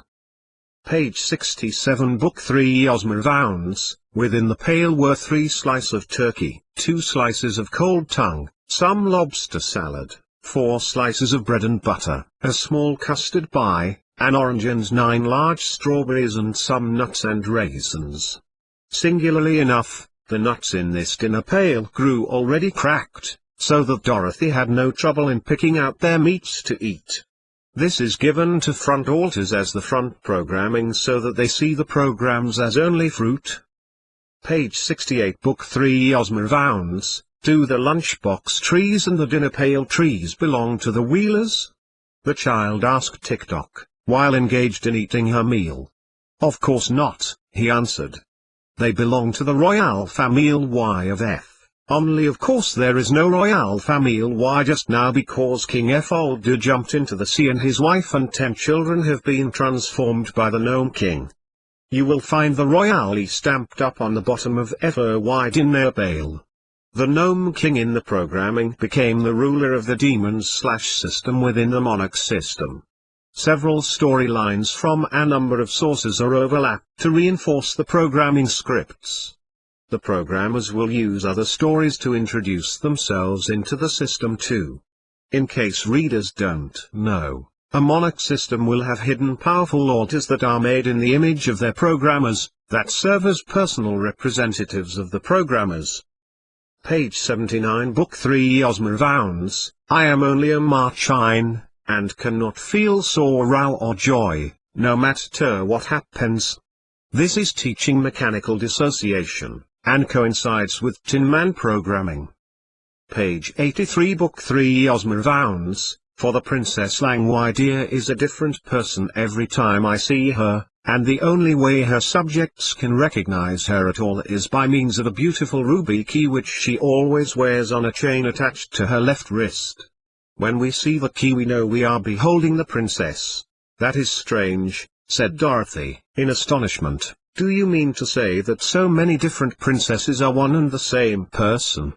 Not exactly, answered the Wheeler. There is, of course, but one princess, but she appears to us in many forms, which are all more or less beautiful. Doesn't this sound like MPD? Did Frank Boehm know about MPD? Page 90 Book 3 Osmovounds. Princess Langwide's sitting room was panelled with great mirrors, which reached from the ceiling to the floor. Also the ceiling was composed of mirrors, and the floor was of polished silver that reflected every object upon it. So when Langwide sat in her easy chair and played soft melodies upon her mandolin, her form was mirrored hundreds of times, in walls, and ceilings and floor, and whichever way. This is the mirror programming that has been done to so many victims. Page 91 Book 3 Osmovounds. Now I must explain to you that the Princess Langwide had 30 heads. Isn't this storyline convenient for programming? Page 94 Book 3 Osmovounds. Langwide to a position in front of cupboard No. 17. The princess unlocked the door with her ruby key and after handing head No. 9, which she had been wearing, to the maid, she took No. 17 from its shelf and fitted it to her neck. There was one trouble with No. 17, the temper that went with it, and which was hidden, was fiery, harsh and haughty in the extreme, and it often led the princess to do unpleasant things which she regretted when she came to wear her other heads. Does the reader see how this is programming to switch personalities? And personality No. 17 is locked up, which is a common programming methodology. The fiery, harsh anger, those are the demonic imps that the victim is coached to accept as normal, which are layered in. See Chapter 10. Page 98 Book 3 Osmovounds. To hear is to obey, answered the big red colonel, and caught the child by the arm. Page 99 Book 3 Osmovounds. The colonel had by this time managed to get upon his feet again, so he grabbed fast hold of the girl and she was helpless to escape. Page 102 Book 3 Osmovounds. Once a cyclone had carried her across it, and a magical pair of silver shoes had carried her back again. Page 103 Book 3 Osmervounds. Fist came a magnificent golden chariot, drawn by a great lion and an immense tiger, who stood shoulder to shoulder and trotted along as gracefully as a well-matched team of thoroughbred horses. And standing upright within the chariot was a beautiful girl clothed in flowing robes of silver gauze and wearing a jeweled diadem upon her dainty head. She held in one hand the satin ribbons that guided her astonishing team, and in the other an ivory wand that separated at the top into two prongs, the prongs being tipped by the letters 0 and Z, made of glistening diamonds set closely together. The way this was used for programming is that guard altars are made out of kittens, who believe they are fierce tigers and lions and other wild cats. Ozma represents the Illuminati Queen Mother with her crown and scepter. Page 104 Book 3 Osmervounds. On this page we see Osmervounds, the Scarecrow, the Sawhorse, the Tin Woodman, and soldiers. These characters were used in the programming. Toward the bottom of the page is something that was built into the systems so that altars would stay in place in their internal world. The green carpet rolled itself up again, in order that their feet might not come in contact with the deadly, life-destroying sands of the desert. Page 117 Book 3 Osmervounds. Dorothy took the key to Tick-Tock from her pocket and wound up the machine man's action, so that he could bow properly when introduced to the rest of the company. Page 119 Book 3 Osmervounds. Let me introduce to you a new friend of mine, the Hungry Tiger. He displayed 2 rows of terrible teeth and a mouth big enough to startle anyone. Dreadfully hungry, answered the tiger, snapping his jaws together with a fierce click. This is programming for deeper cats in an altar system. The next page tells how this is used to teach the child altar cannibalism. The tiger, for my part, I'm a savage beast, and have an appetite for all sorts of poor living creatures, from a chipmunk to fat babies. How dreadful, said Dorothy. Isn't it, though? Returned the hungry tiger, licking his lips with his long red tongue. Fat babies. Don't they sound delicious? If I had no conscience I would probably eat the babies and then get hungry again, which would mean that I had sacrificed the poor babies for nothing.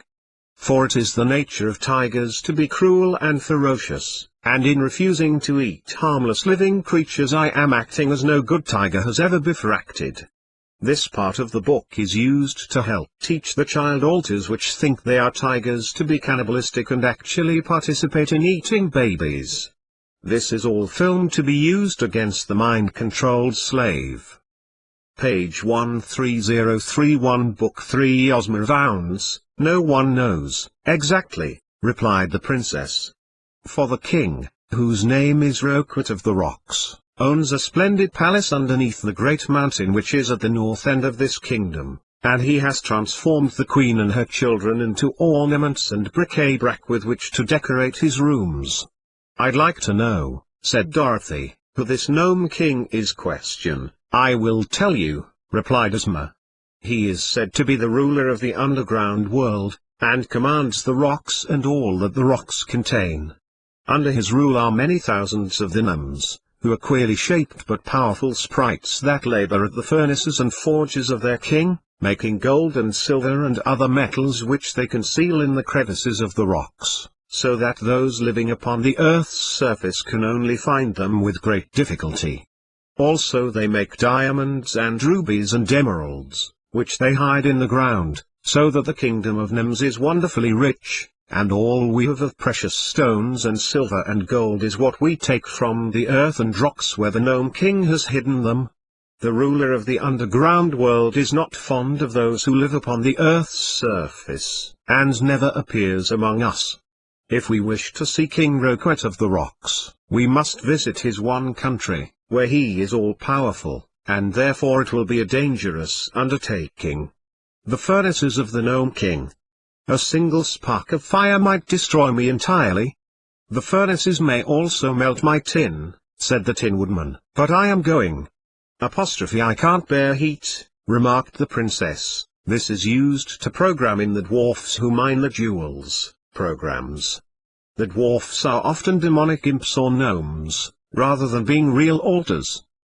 Notice that the storyline fits in beautifully with the hell pit that the programmers so often put at the basement of people's minds. The hell pit would have programming to make someone burn. If someone approaches where the dwarfs live, which is deep underground, deep in the mind, they will burn. Notice again the words diamonds, rubies, emeralds, silver and gold, which are all parts of programming codes. Page 139, Book 3, Osmervounds. But I know enough to obey my masters, and to get up, or woe, when I'm told to. This is teaching obedience. Lower down the table were the 27 warriors of Ounds. This was used to create altars within the internal world. Page 147, 148, Book 3, Osmervounds. The form was that of a gigantic man built out of plates of cast iron, and it stood with 1 foot on either side of the narrow road and swung over its right shoulder an immense iron mallet, with which it constantly pounded the earth. These resounding blows explained the thumping sounds they had heard, for the mallet was much bigger than a barrel, and where it struck the path between the rocky sides of the mountain it filled all the space through which our travelers would be obliged to pass. Of course they at once halted, a safe distance away from the terrible iron mallet. The magic carpet would do them no good in this case, for it was only meant to protect them from many dangers upon the ground beneath their feet, and not from dangers that appeared in the air above them. Wow, said the Cowardly Lion, with a shudder, it makes me dreadfully nervous to see that big hammer pounding so near my head. One blow would crush me into a doormat. The Eron Giant is a fine fellow, said Tick-Tock, and works as steadily as a clock. He was made for the Gnome King by Smith and Tinker, who made me, and his duty is to keep folks from finding the Underground Palace. Is he not a great work of art? No, replied the machine, he is only made to pound the road, and has no thinking or speaking attachment. But he pounds very well, I think. Is there no way to stop his machinery? Only the Gnome King, who has the key, can do that, answered Tick-Tock. Meanwhile the giant continued to raise his iron mallet high in the air and to strike the path terrific blows that echoed through the mountains like the roar of cannon. This was used as the script to place in For, a giant who protects the programming. Very severe split-brain headaches are programmed to occur to the victim, whenever the internal Thor pounds his hammer. If the programming is threatened, Thor and the imps, demons, appear, to protect it. There are an entire series of events using programming and obedient altars that takes place to protect the programming, if it is ever threatened. Page 159, Book 3, Osmervounds. There was no reply, except that the shifting gnomes upon the mountain laughed in derision. You must not command the Gnome King, said Tick-Tock, for you do not rule him, as you do your own people. The purpose of this part is to prepare the child's altars to accept that internal queens and other leading altars do not rule the demons that are placed into their system, and are not to order them around. Page 163, Book 3, Osmervounds. In the center of this room was a throne carved out of a solid boulder of rock, rude and rugged in shape but glittering with great rubies and diamonds and emeralds on every part of its surface. And upon the throne sat the Gnome King. Page 167, Book 3, Osmervounds. On this page is a picture of the Gnome King telling Dorothy and Ozma that, they belong to me and I shall keep them. In other words, the imps and their jewels belong to the King of the Demons. Around his throne are steps with gems, and this imagery was used to build the internal gems in a system, with Satan/the Antichrist's throne at the top of the stairs. Page 170, Book 3, Osmervounds. Although this army consisted of rock-colored gnomes, all squat and fat, they were clothed in glittering armor of polished steel, inlaid with beautiful gems. Upon his brow each wore a brilliant electric light, and they bore sharp spears and swords and battle axes of solid bronze. It was evident they were perfectly trained, for they stood in straight rows, rank after rank, with their weapons held erect and true, as if awaiting but the word of command to level them upon their foes. "This," said the Gnome King, "is but a small part of my army. No ruler upon earth has ever dared to fight me, and no ruler ever will, for I am too powerful to oppose." This was to help build acceptance within the child of the layering of armies of demons. Page 180, Book 3 Osmervounds, for upon the edge of the table rested a pretty grasshopper, that seemed to have been formed from a single emerald. The next page is a picture of a grasshopper wearing a hat and many shoes. This was used to help the victim take the hypnotic suggestion that their programmer was a grasshopper, a cricket. Mengele used a clicker which helped with this hypnotic suggestion too. Page 182-183 Book 3 Osmervounds. The king returned to his throne. They were greatly page 115. Disheartened by the knowledge that she was now an ornament in the Gnome King's palace, a dreadful, creepy place in spite of all its magnificence. Without their little leader they did not know what to do next, and each one, down to the trembling private of the army, began to fear he would soon be more ornamental than useful. "Never mind," said the jolly monarch. "If he doesn't care to enter the palace, I'll throw him into one of my fiery furnaces." Page 184 Book 3 Osmervounds. 26 officers filed into the palace and made their guesses and became ornaments. Storyline used to program parts to become useful ornaments. He wore a heavy gold chain around his neck to show that he was the chief steward of the Gnome King. Many of the abusers signify their power to the slaves, by wearing a gold chain around their neck. Page 186 Book 3 Osmervounds. On this page it states that some magical power gave the king the ability to know all that took place in his palace. By crediting their abilities to an occult magical dimension, the programmers enhanced their appearance of power to the child victim. Page 192 Book 3 Osmervounds. On this page and the surrounding pages, the people who have become ornaments are also assigned colors. The Queen of F are all ornaments of a royal purple color. And, all those people from mounts into green ornaments. Page 194 Book 3 Osmervounds. If I wore the magic belt which enables you to work all your transformations, and gives you so much other power, what color will you make the Kansas girl? Asked the steward. Gray, I think, said His Majesty. And the Scarecrow and the Machine Man? Oh, they shall be of solid gold, because they are so ugly in real life. This was the script to bring in the color programming. Color programming is discussed in the structuring chapter 7, and the internal controls chapter 11, dealing with the internal computers, and in chapter 4 where the codes are given. Page 192 Book 3 Osmervounds. What more do you want? Demanded the king. A fat baby. I want a fat baby, said the hungry tiger. A nice, plump, juicy, tender, fat baby. When the alters are forced to accept that they are tigers and other cats, then they are encouraged, forced, into cannibalism. Page 200 Book 3 Osmervounds. So Tick-Tock touched a yellow glass vase that had daisies painted on one side, and he spoke at the same time the word F. In a flash the machine man had disappeared. This was part of the programming to introduce daisies and switching.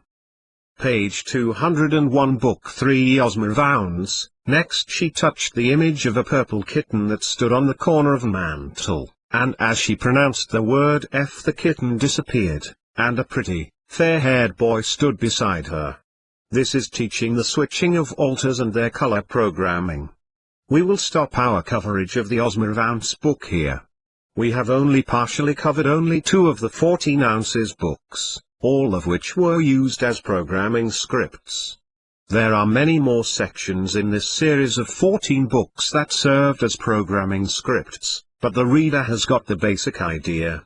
It is still important to go over how some of the other books were used in programming, so that the reader begins to see how the storylines assist in programming, and how the storylines are so frequently tied together from perhaps 12 different stories to reinforce one author's programming.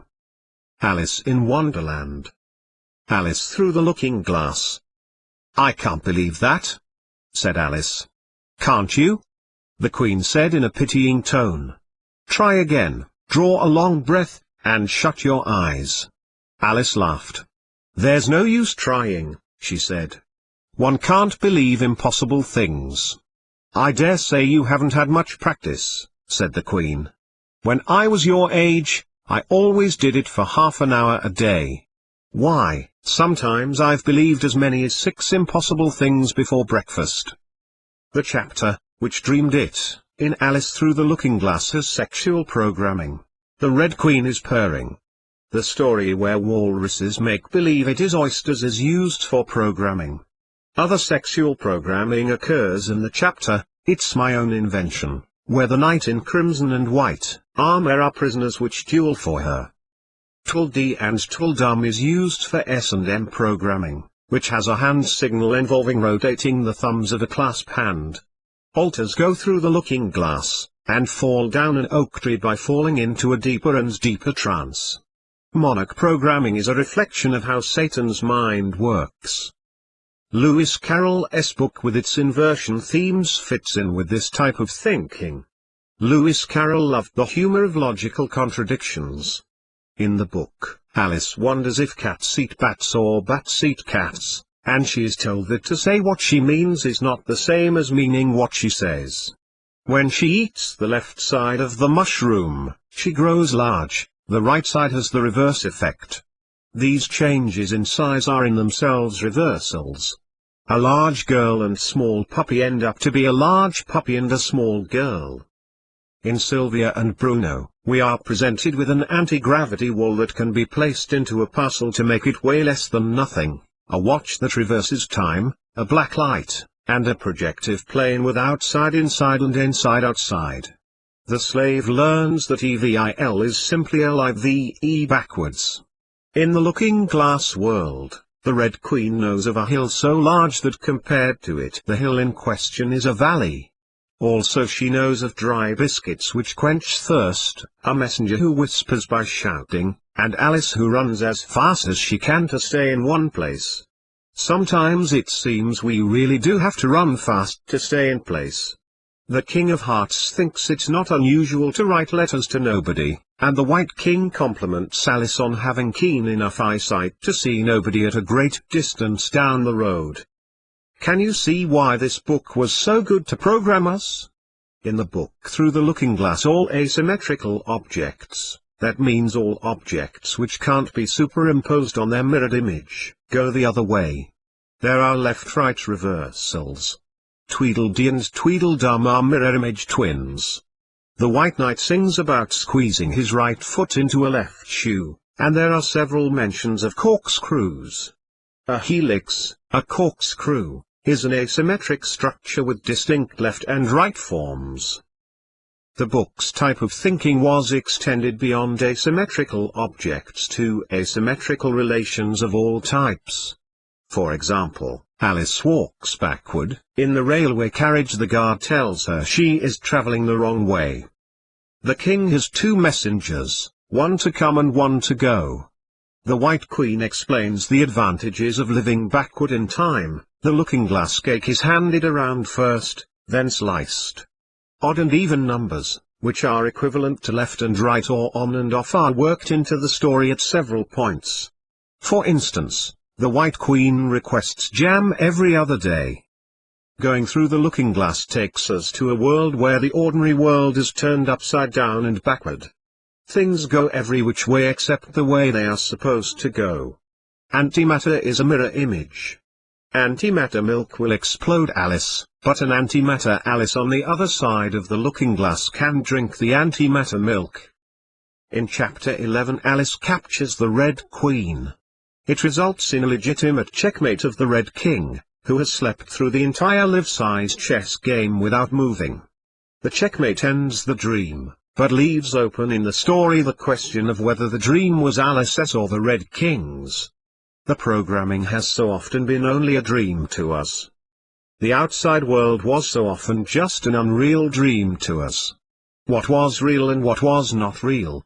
The real world, for other people, was full of contradictions, and the unreal world, our internal world, was consistent. Everything was upside down, forwards and backwards. In the Looking Glass book, one shuttles back and forth mysteriously between real and dream worlds, so, either I've been dreaming about life or I only dream that life is but a dream. As a slave breaks away from the programming, life becomes a bewildering confusion as the slave is pulled between two worlds. The internal world has everything the altar needs. The external world is a harsh cold reality that doesn't have much to offer. People in the external world can help make it real for a slave. The handlers will never do this.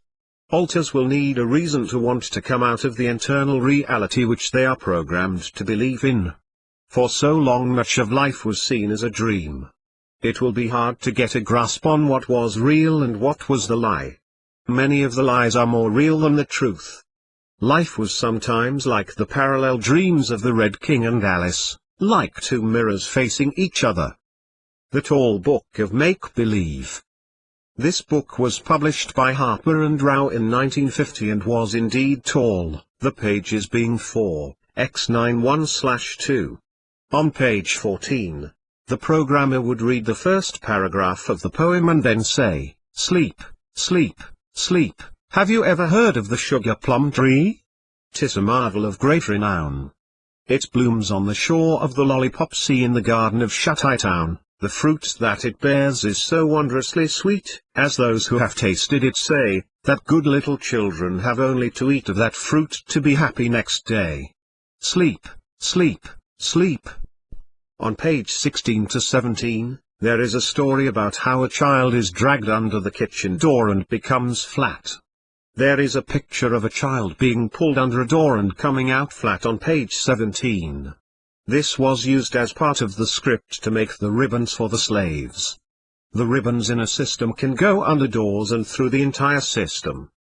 On page 23, Rosa the flat person, pancake person, is shown again. This is ribbon. The top of the page has a large cricket-like creature that was said to the child to be the programmer, Dr. Mengele. All of the stories in the Tall Book of Make-Believe were used one way or the other in programming. We will just touch on some notable points. On page 38 is a poem about a Mr. Nobody.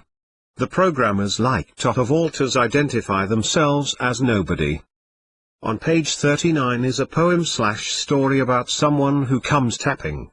But it is only the cricket whistling. This was used to help program in that the three taps were the cricket, the cover image for the programmer. On page 50, is the story of a girl who when she lays down becomes a different person, Mrs. Brown. On page 67 is a poem Foreign Lands, where the child sees the sky's blue looking glass, and then ends up to where the roads on either hand lead onward into fairyland. And all the playthings come alive. In other words, what is in effect being communicated is, take the hypnotic image of flying into the sky in Papa's silver plane, as the plane goes up the trance goes higher, deeper, and then go into a fantasy land where all your wishes can come true so that you can escape the hellas programmers are giving you. On page 79 is the story of a ghost named Georgie who would run home and warn people at home when things were broken. This was part of the Fix Me programming so that ghost-like altars, known as reporting altars, call home to Papa if the programming is touched. On page 84 is the story, how they bring back the village of Green Puffs when the wind blows it away. This story has several programming words in it. These words and their meanings are as follows. In programming, the village of liver and onions is a code word for the coven. Prairie means ceremony site, and in another story picnic means ritual. It's doubtful that most alters would remember these meanings, but they helped the abusers confuse the child. Imagine the victim trying to describe a ritual and telling someone that a village of liver and onions had a picnic. Alien programming scripts. There are numerous scripts for the alien programming. Recent novels and Hollywood movies provide a non-ending pool of programming resources for the programmers. Visual reality headgear and other high-tech methods can easily be incorporated into an alien abduction theme. The following are samples of some of the people who the author Fritz has spent time with, who on one level knew they needed help, but didn't he know just what they felt uneasy about. Person 1 had been abducted by aliens since she was a small child. Different types of aliens took her. Her mother worked for the CIA at Area 51. Her mother was abusive to her. One of her best friends is a monarch slave. When the aliens come, a bright light appears and then they abduct her. The aliens she works with the most look exactly like people, and in their handwriting show severe abuse. These benevolent aliens have taken her fetuses several times. She has time traveled to their planet. She is dissociative. The government authorities are constantly monitoring and tracking her, and have made an effort to besmudge her record, so that it appears like she is Looney Tunes. This is the type of cases that this book's co-author has spent time working with. Doesn't this sound more like human mind control than real aliens? Person 2, this person hears aliens within his head, which when described sounds like a case of MPD, did. The aliens would take him and force him to have homosexual activities even though he didn't want to participate. But that was okay to him, because they were a superior race, and if these benevolent aliens, which are so far advanced beyond us, want to have sex with him, that is their prerogative. This person has a lot of depression. This person wonders why the authorities seem to keep track of him. Person 3, this person worked at Area 51. Has a photographic memory throughout his entire MPD system. He realizes that he is MPD. His best friend claims to be an alien, a god of sorts, and is known by both this person and Fritz to be part of naval intelligence. This best friend acts more like a handler than an alien, and this Area 51 worker gives his best friend total allegiance.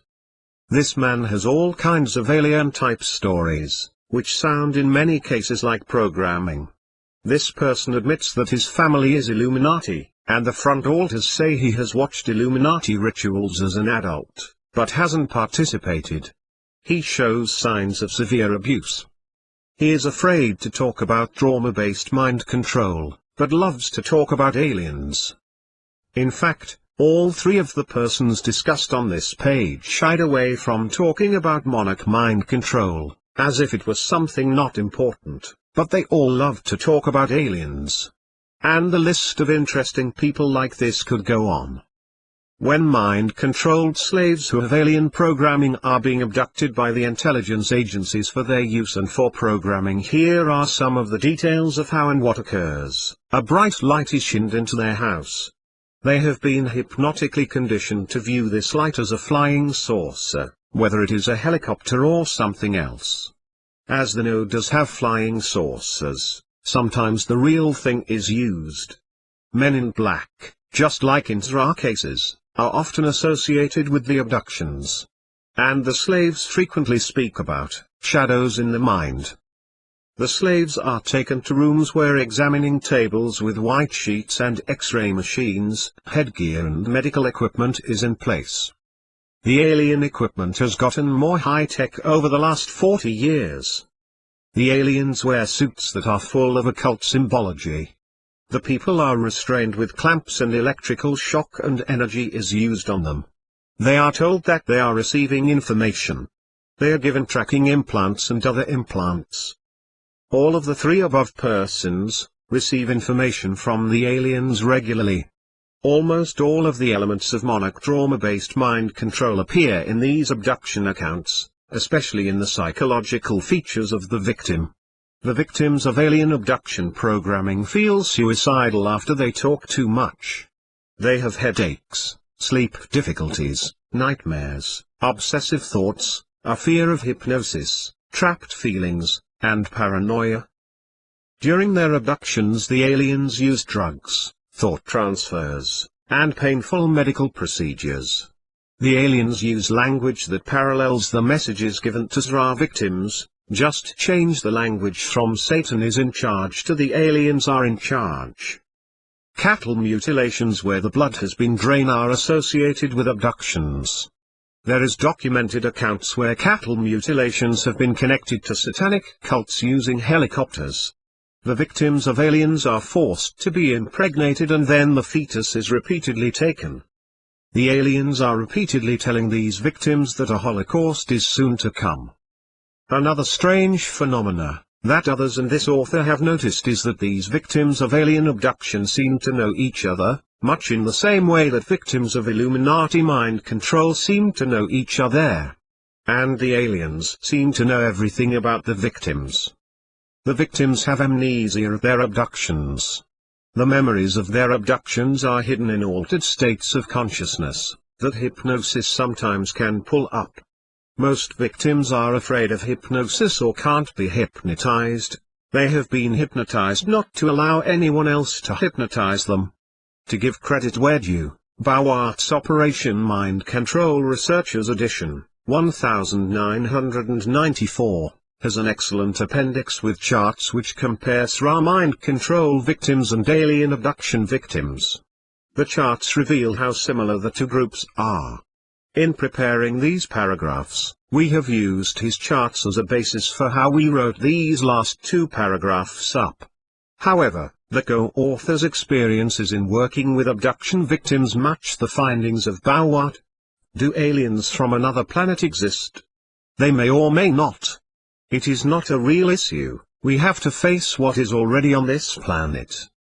Fritz has several tapes of aliens of different types talking, which were obtained from abduction survivors, and their voices sound demonic and they are saying that they have been alive on this planet for many years.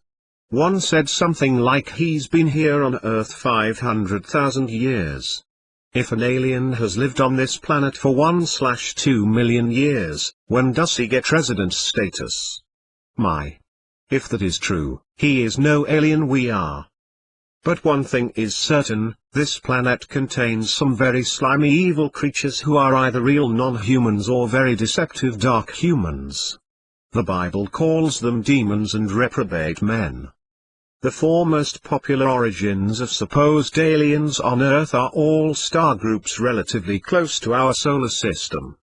They are, the Pleiades, known as the 7 or 9 sisters, because there are 9 stars of which 7 are visible, Sirius, the Dog constellation, the Orion constellation, and the twin stars of Zeta Reticuli, which twin stars were amazingly charted by Chinese astrologers in 3000 BC. Fritz, the co-author of this book, kept an open mind on the issue. Could there be any benevolent aliens? Some abductees believed that their aliens were benevolent, but when they are debriefed they admit that mind control and sexual molestation is carried out by the aliens. Fritz has concluded with other investigators on this question, there are no benevolent aliens. In fact, the only aliens that may be around are what have been known as demons. People who have participated in high-level Illuminati ceremonies report the presence of creatures that look like the various aliens. This whole subject is dealt with in another book by Fritz Springmeier. Some points might be briefly brought out. Fritz has amassed a great deal of evidence that the elite have human-built flying saucers. Notice how the controlled media always link aliens with flying saucers and UFOs. This is an entire book in itself. However, the bottom line is that at least most, if not all, of the alien abductions are simply part of the new mind control. It is obvious that for various reasons, including the goals set down in the secret Iron Mountain government report, the government, including cooperating agencies like NASA, decided to use an alien abduction theme rather than a satanic ritual abuse theme to their mind control programming. The major differences in the programming methodology is that the blood rituals of the SRA are no longer used. The reason why blood rituals are no longer needed is that the high-tech harmonic machines, which implant thoughts see chap 6, and other high-tech methods eliminate the need for the blood traumas. The victims of alien abductions are taken at random, where the Illuminati victims are abducted more frequently around ritual dates. The person who believes in UFOs and aliens is going to receive the same type of treatment as those who believe in satanic ritual abuse. The legal system and society at large are conditioned to treat them as nuts. This protects their abusers. An Illuminati hierarchy member described their magic goal of pursuing a spiritual path through the finer frequencies of outer time. The alien programming is one way to experience this. Island of the Blue Dolphins. This is a child's book by Scott Odell. The people of an island have both an everyday name and a magical name. When the chief gives his magical name to a Russian captain named Orlov, he and his warriors end up being killed in battle. The altars of monarch slaves have names they can give outsiders and then their access code names which must be kept secret. Part of the story is to stay in line with what one's ancestors have done. Other items in the book, such as the 4 winds from the 4 directions, fit in with programming too. The book is just one of many that the programmers want the children to hear so that they naturally adopt the correct programming scripts. The Lord of the Rings. Some Illuminati survivors are always looking for a ring. Rings play a significant part in the lives and programming of slaves. One section that is coding/programming found in J.R.R. Tolkien's Lord of the Rings is 1 ring to rule them all, 1 ring to find them, 1 ring to bring them all and in the darkness bind them. The most important programming script, the Lesser Key. One of the most important scripts for the Illuminati mind control programmers is the Lesser Key of Solomon Gsha, the Book of Evil Spirits. The Illuminati Doctors Green, Black, White and Blue, that is Mengele, Wheeler, Cameron, and Mueller, were fully knowledgeable about the Lesser Key of Solomon Gsha. In fact, all those who go beyond the initial levels in the Illuminati are required to study the entire book. It's an important ritual book. It is very out of fashion to believe in demons. It is in fashion to believe in aliens, in ghosts, in the internal psychological wizard that guides you, and other things which to those high in demonology secretly know are simply covers for what used to be called demons. Both the high-level Illuminati and the alert Christians are saying many of the same things concerning demons. Is magical phenomena real? Do the programmers really believe in it? In the Lesser Key of Solomon Gsha it answers, I am not concerned to deny the objective reality of all magical phenomena, if they are illusions. They are at least as real as many unquestioned facts of daily life, and they are at least evidence of some cause. P.10, the author of the Lesser Key of Solomon Gsha then points out that all our sense impressions of the universe are dependent upon changes in the brain. Reality is a perception of the mind. So the author states, we must include illusions, which are after all sense impressions as much as realities are, in the class of phenomena dependent on brain changes. Magical phenomena, however, come under a special subclass, since they are willed, and their cause is the series of real phenomena called the operations of ceremonial magic. In other words, when the Illuminati practice ceremonial magic, their magic to them is as real as life, but they do not feel a need to defend its reality. People in the occult encourage children to fantasize. Fantasy is looked at with favor. Whether the power and healing and mind control of demonology stems from illusion or Jung's autonomous power of the human psyche to attract and manifest archetypes through the human soul or some other source is not an issue for Satanists. They are seeing results, power, healings and the destruction of their enemies by demonology. Within the Illuminati illusion, myth, and perception are all esteemed. Are they alone? No, they are not alone. The myth that the United States is a democracy is probably a far stronger reality in the minds of Americans than the actual reality that it is a tightly controlled secret oligarchy with a Republican front. But in this case, which is the greater real reality? The American believes his myth enough that he dies for it. He fights the war to end all wars, and then the war to save the world for democracy, to quote some popular World War slogans. In the American mind, he achieves victory even though he has fought and died for a myth. And even when the mythical goals he fought for aren't even achieved, he believes he has achieved a victory. The First World War never brought everlasting peace, and the war to save the world for democracy ended after victory with more of the world under stronger totalitarian rule than before the war began. The bottom line is that myths and illusions make up a large part of the reality of most people's lives. Movie actors have repeatedly found out that they incur their fans' wrath if they try to reveal their real selves to the public. The point also is that the person practicing ceremonial magic will not be impressed by the average person, even if he be a minister, who has structured his life on myths and illusions, who will tell him that his ceremonial magic is not real. The magician will naturally ask, who is living in a world of reality? Ceremonial magic is a very strong reality to the Illuminati's mind-controlled slaves, because the programmers make great efforts to develop the 5 impressions listed on page 11 of the lesser key, which are 1. Sight. The circle, square, triangle, vessels, lamps, robes, implements, etc. 2. Sound. The invocations. 3. Smell. The perfumes. 4. Taste. The sacraments. 5. Touch. As under 1.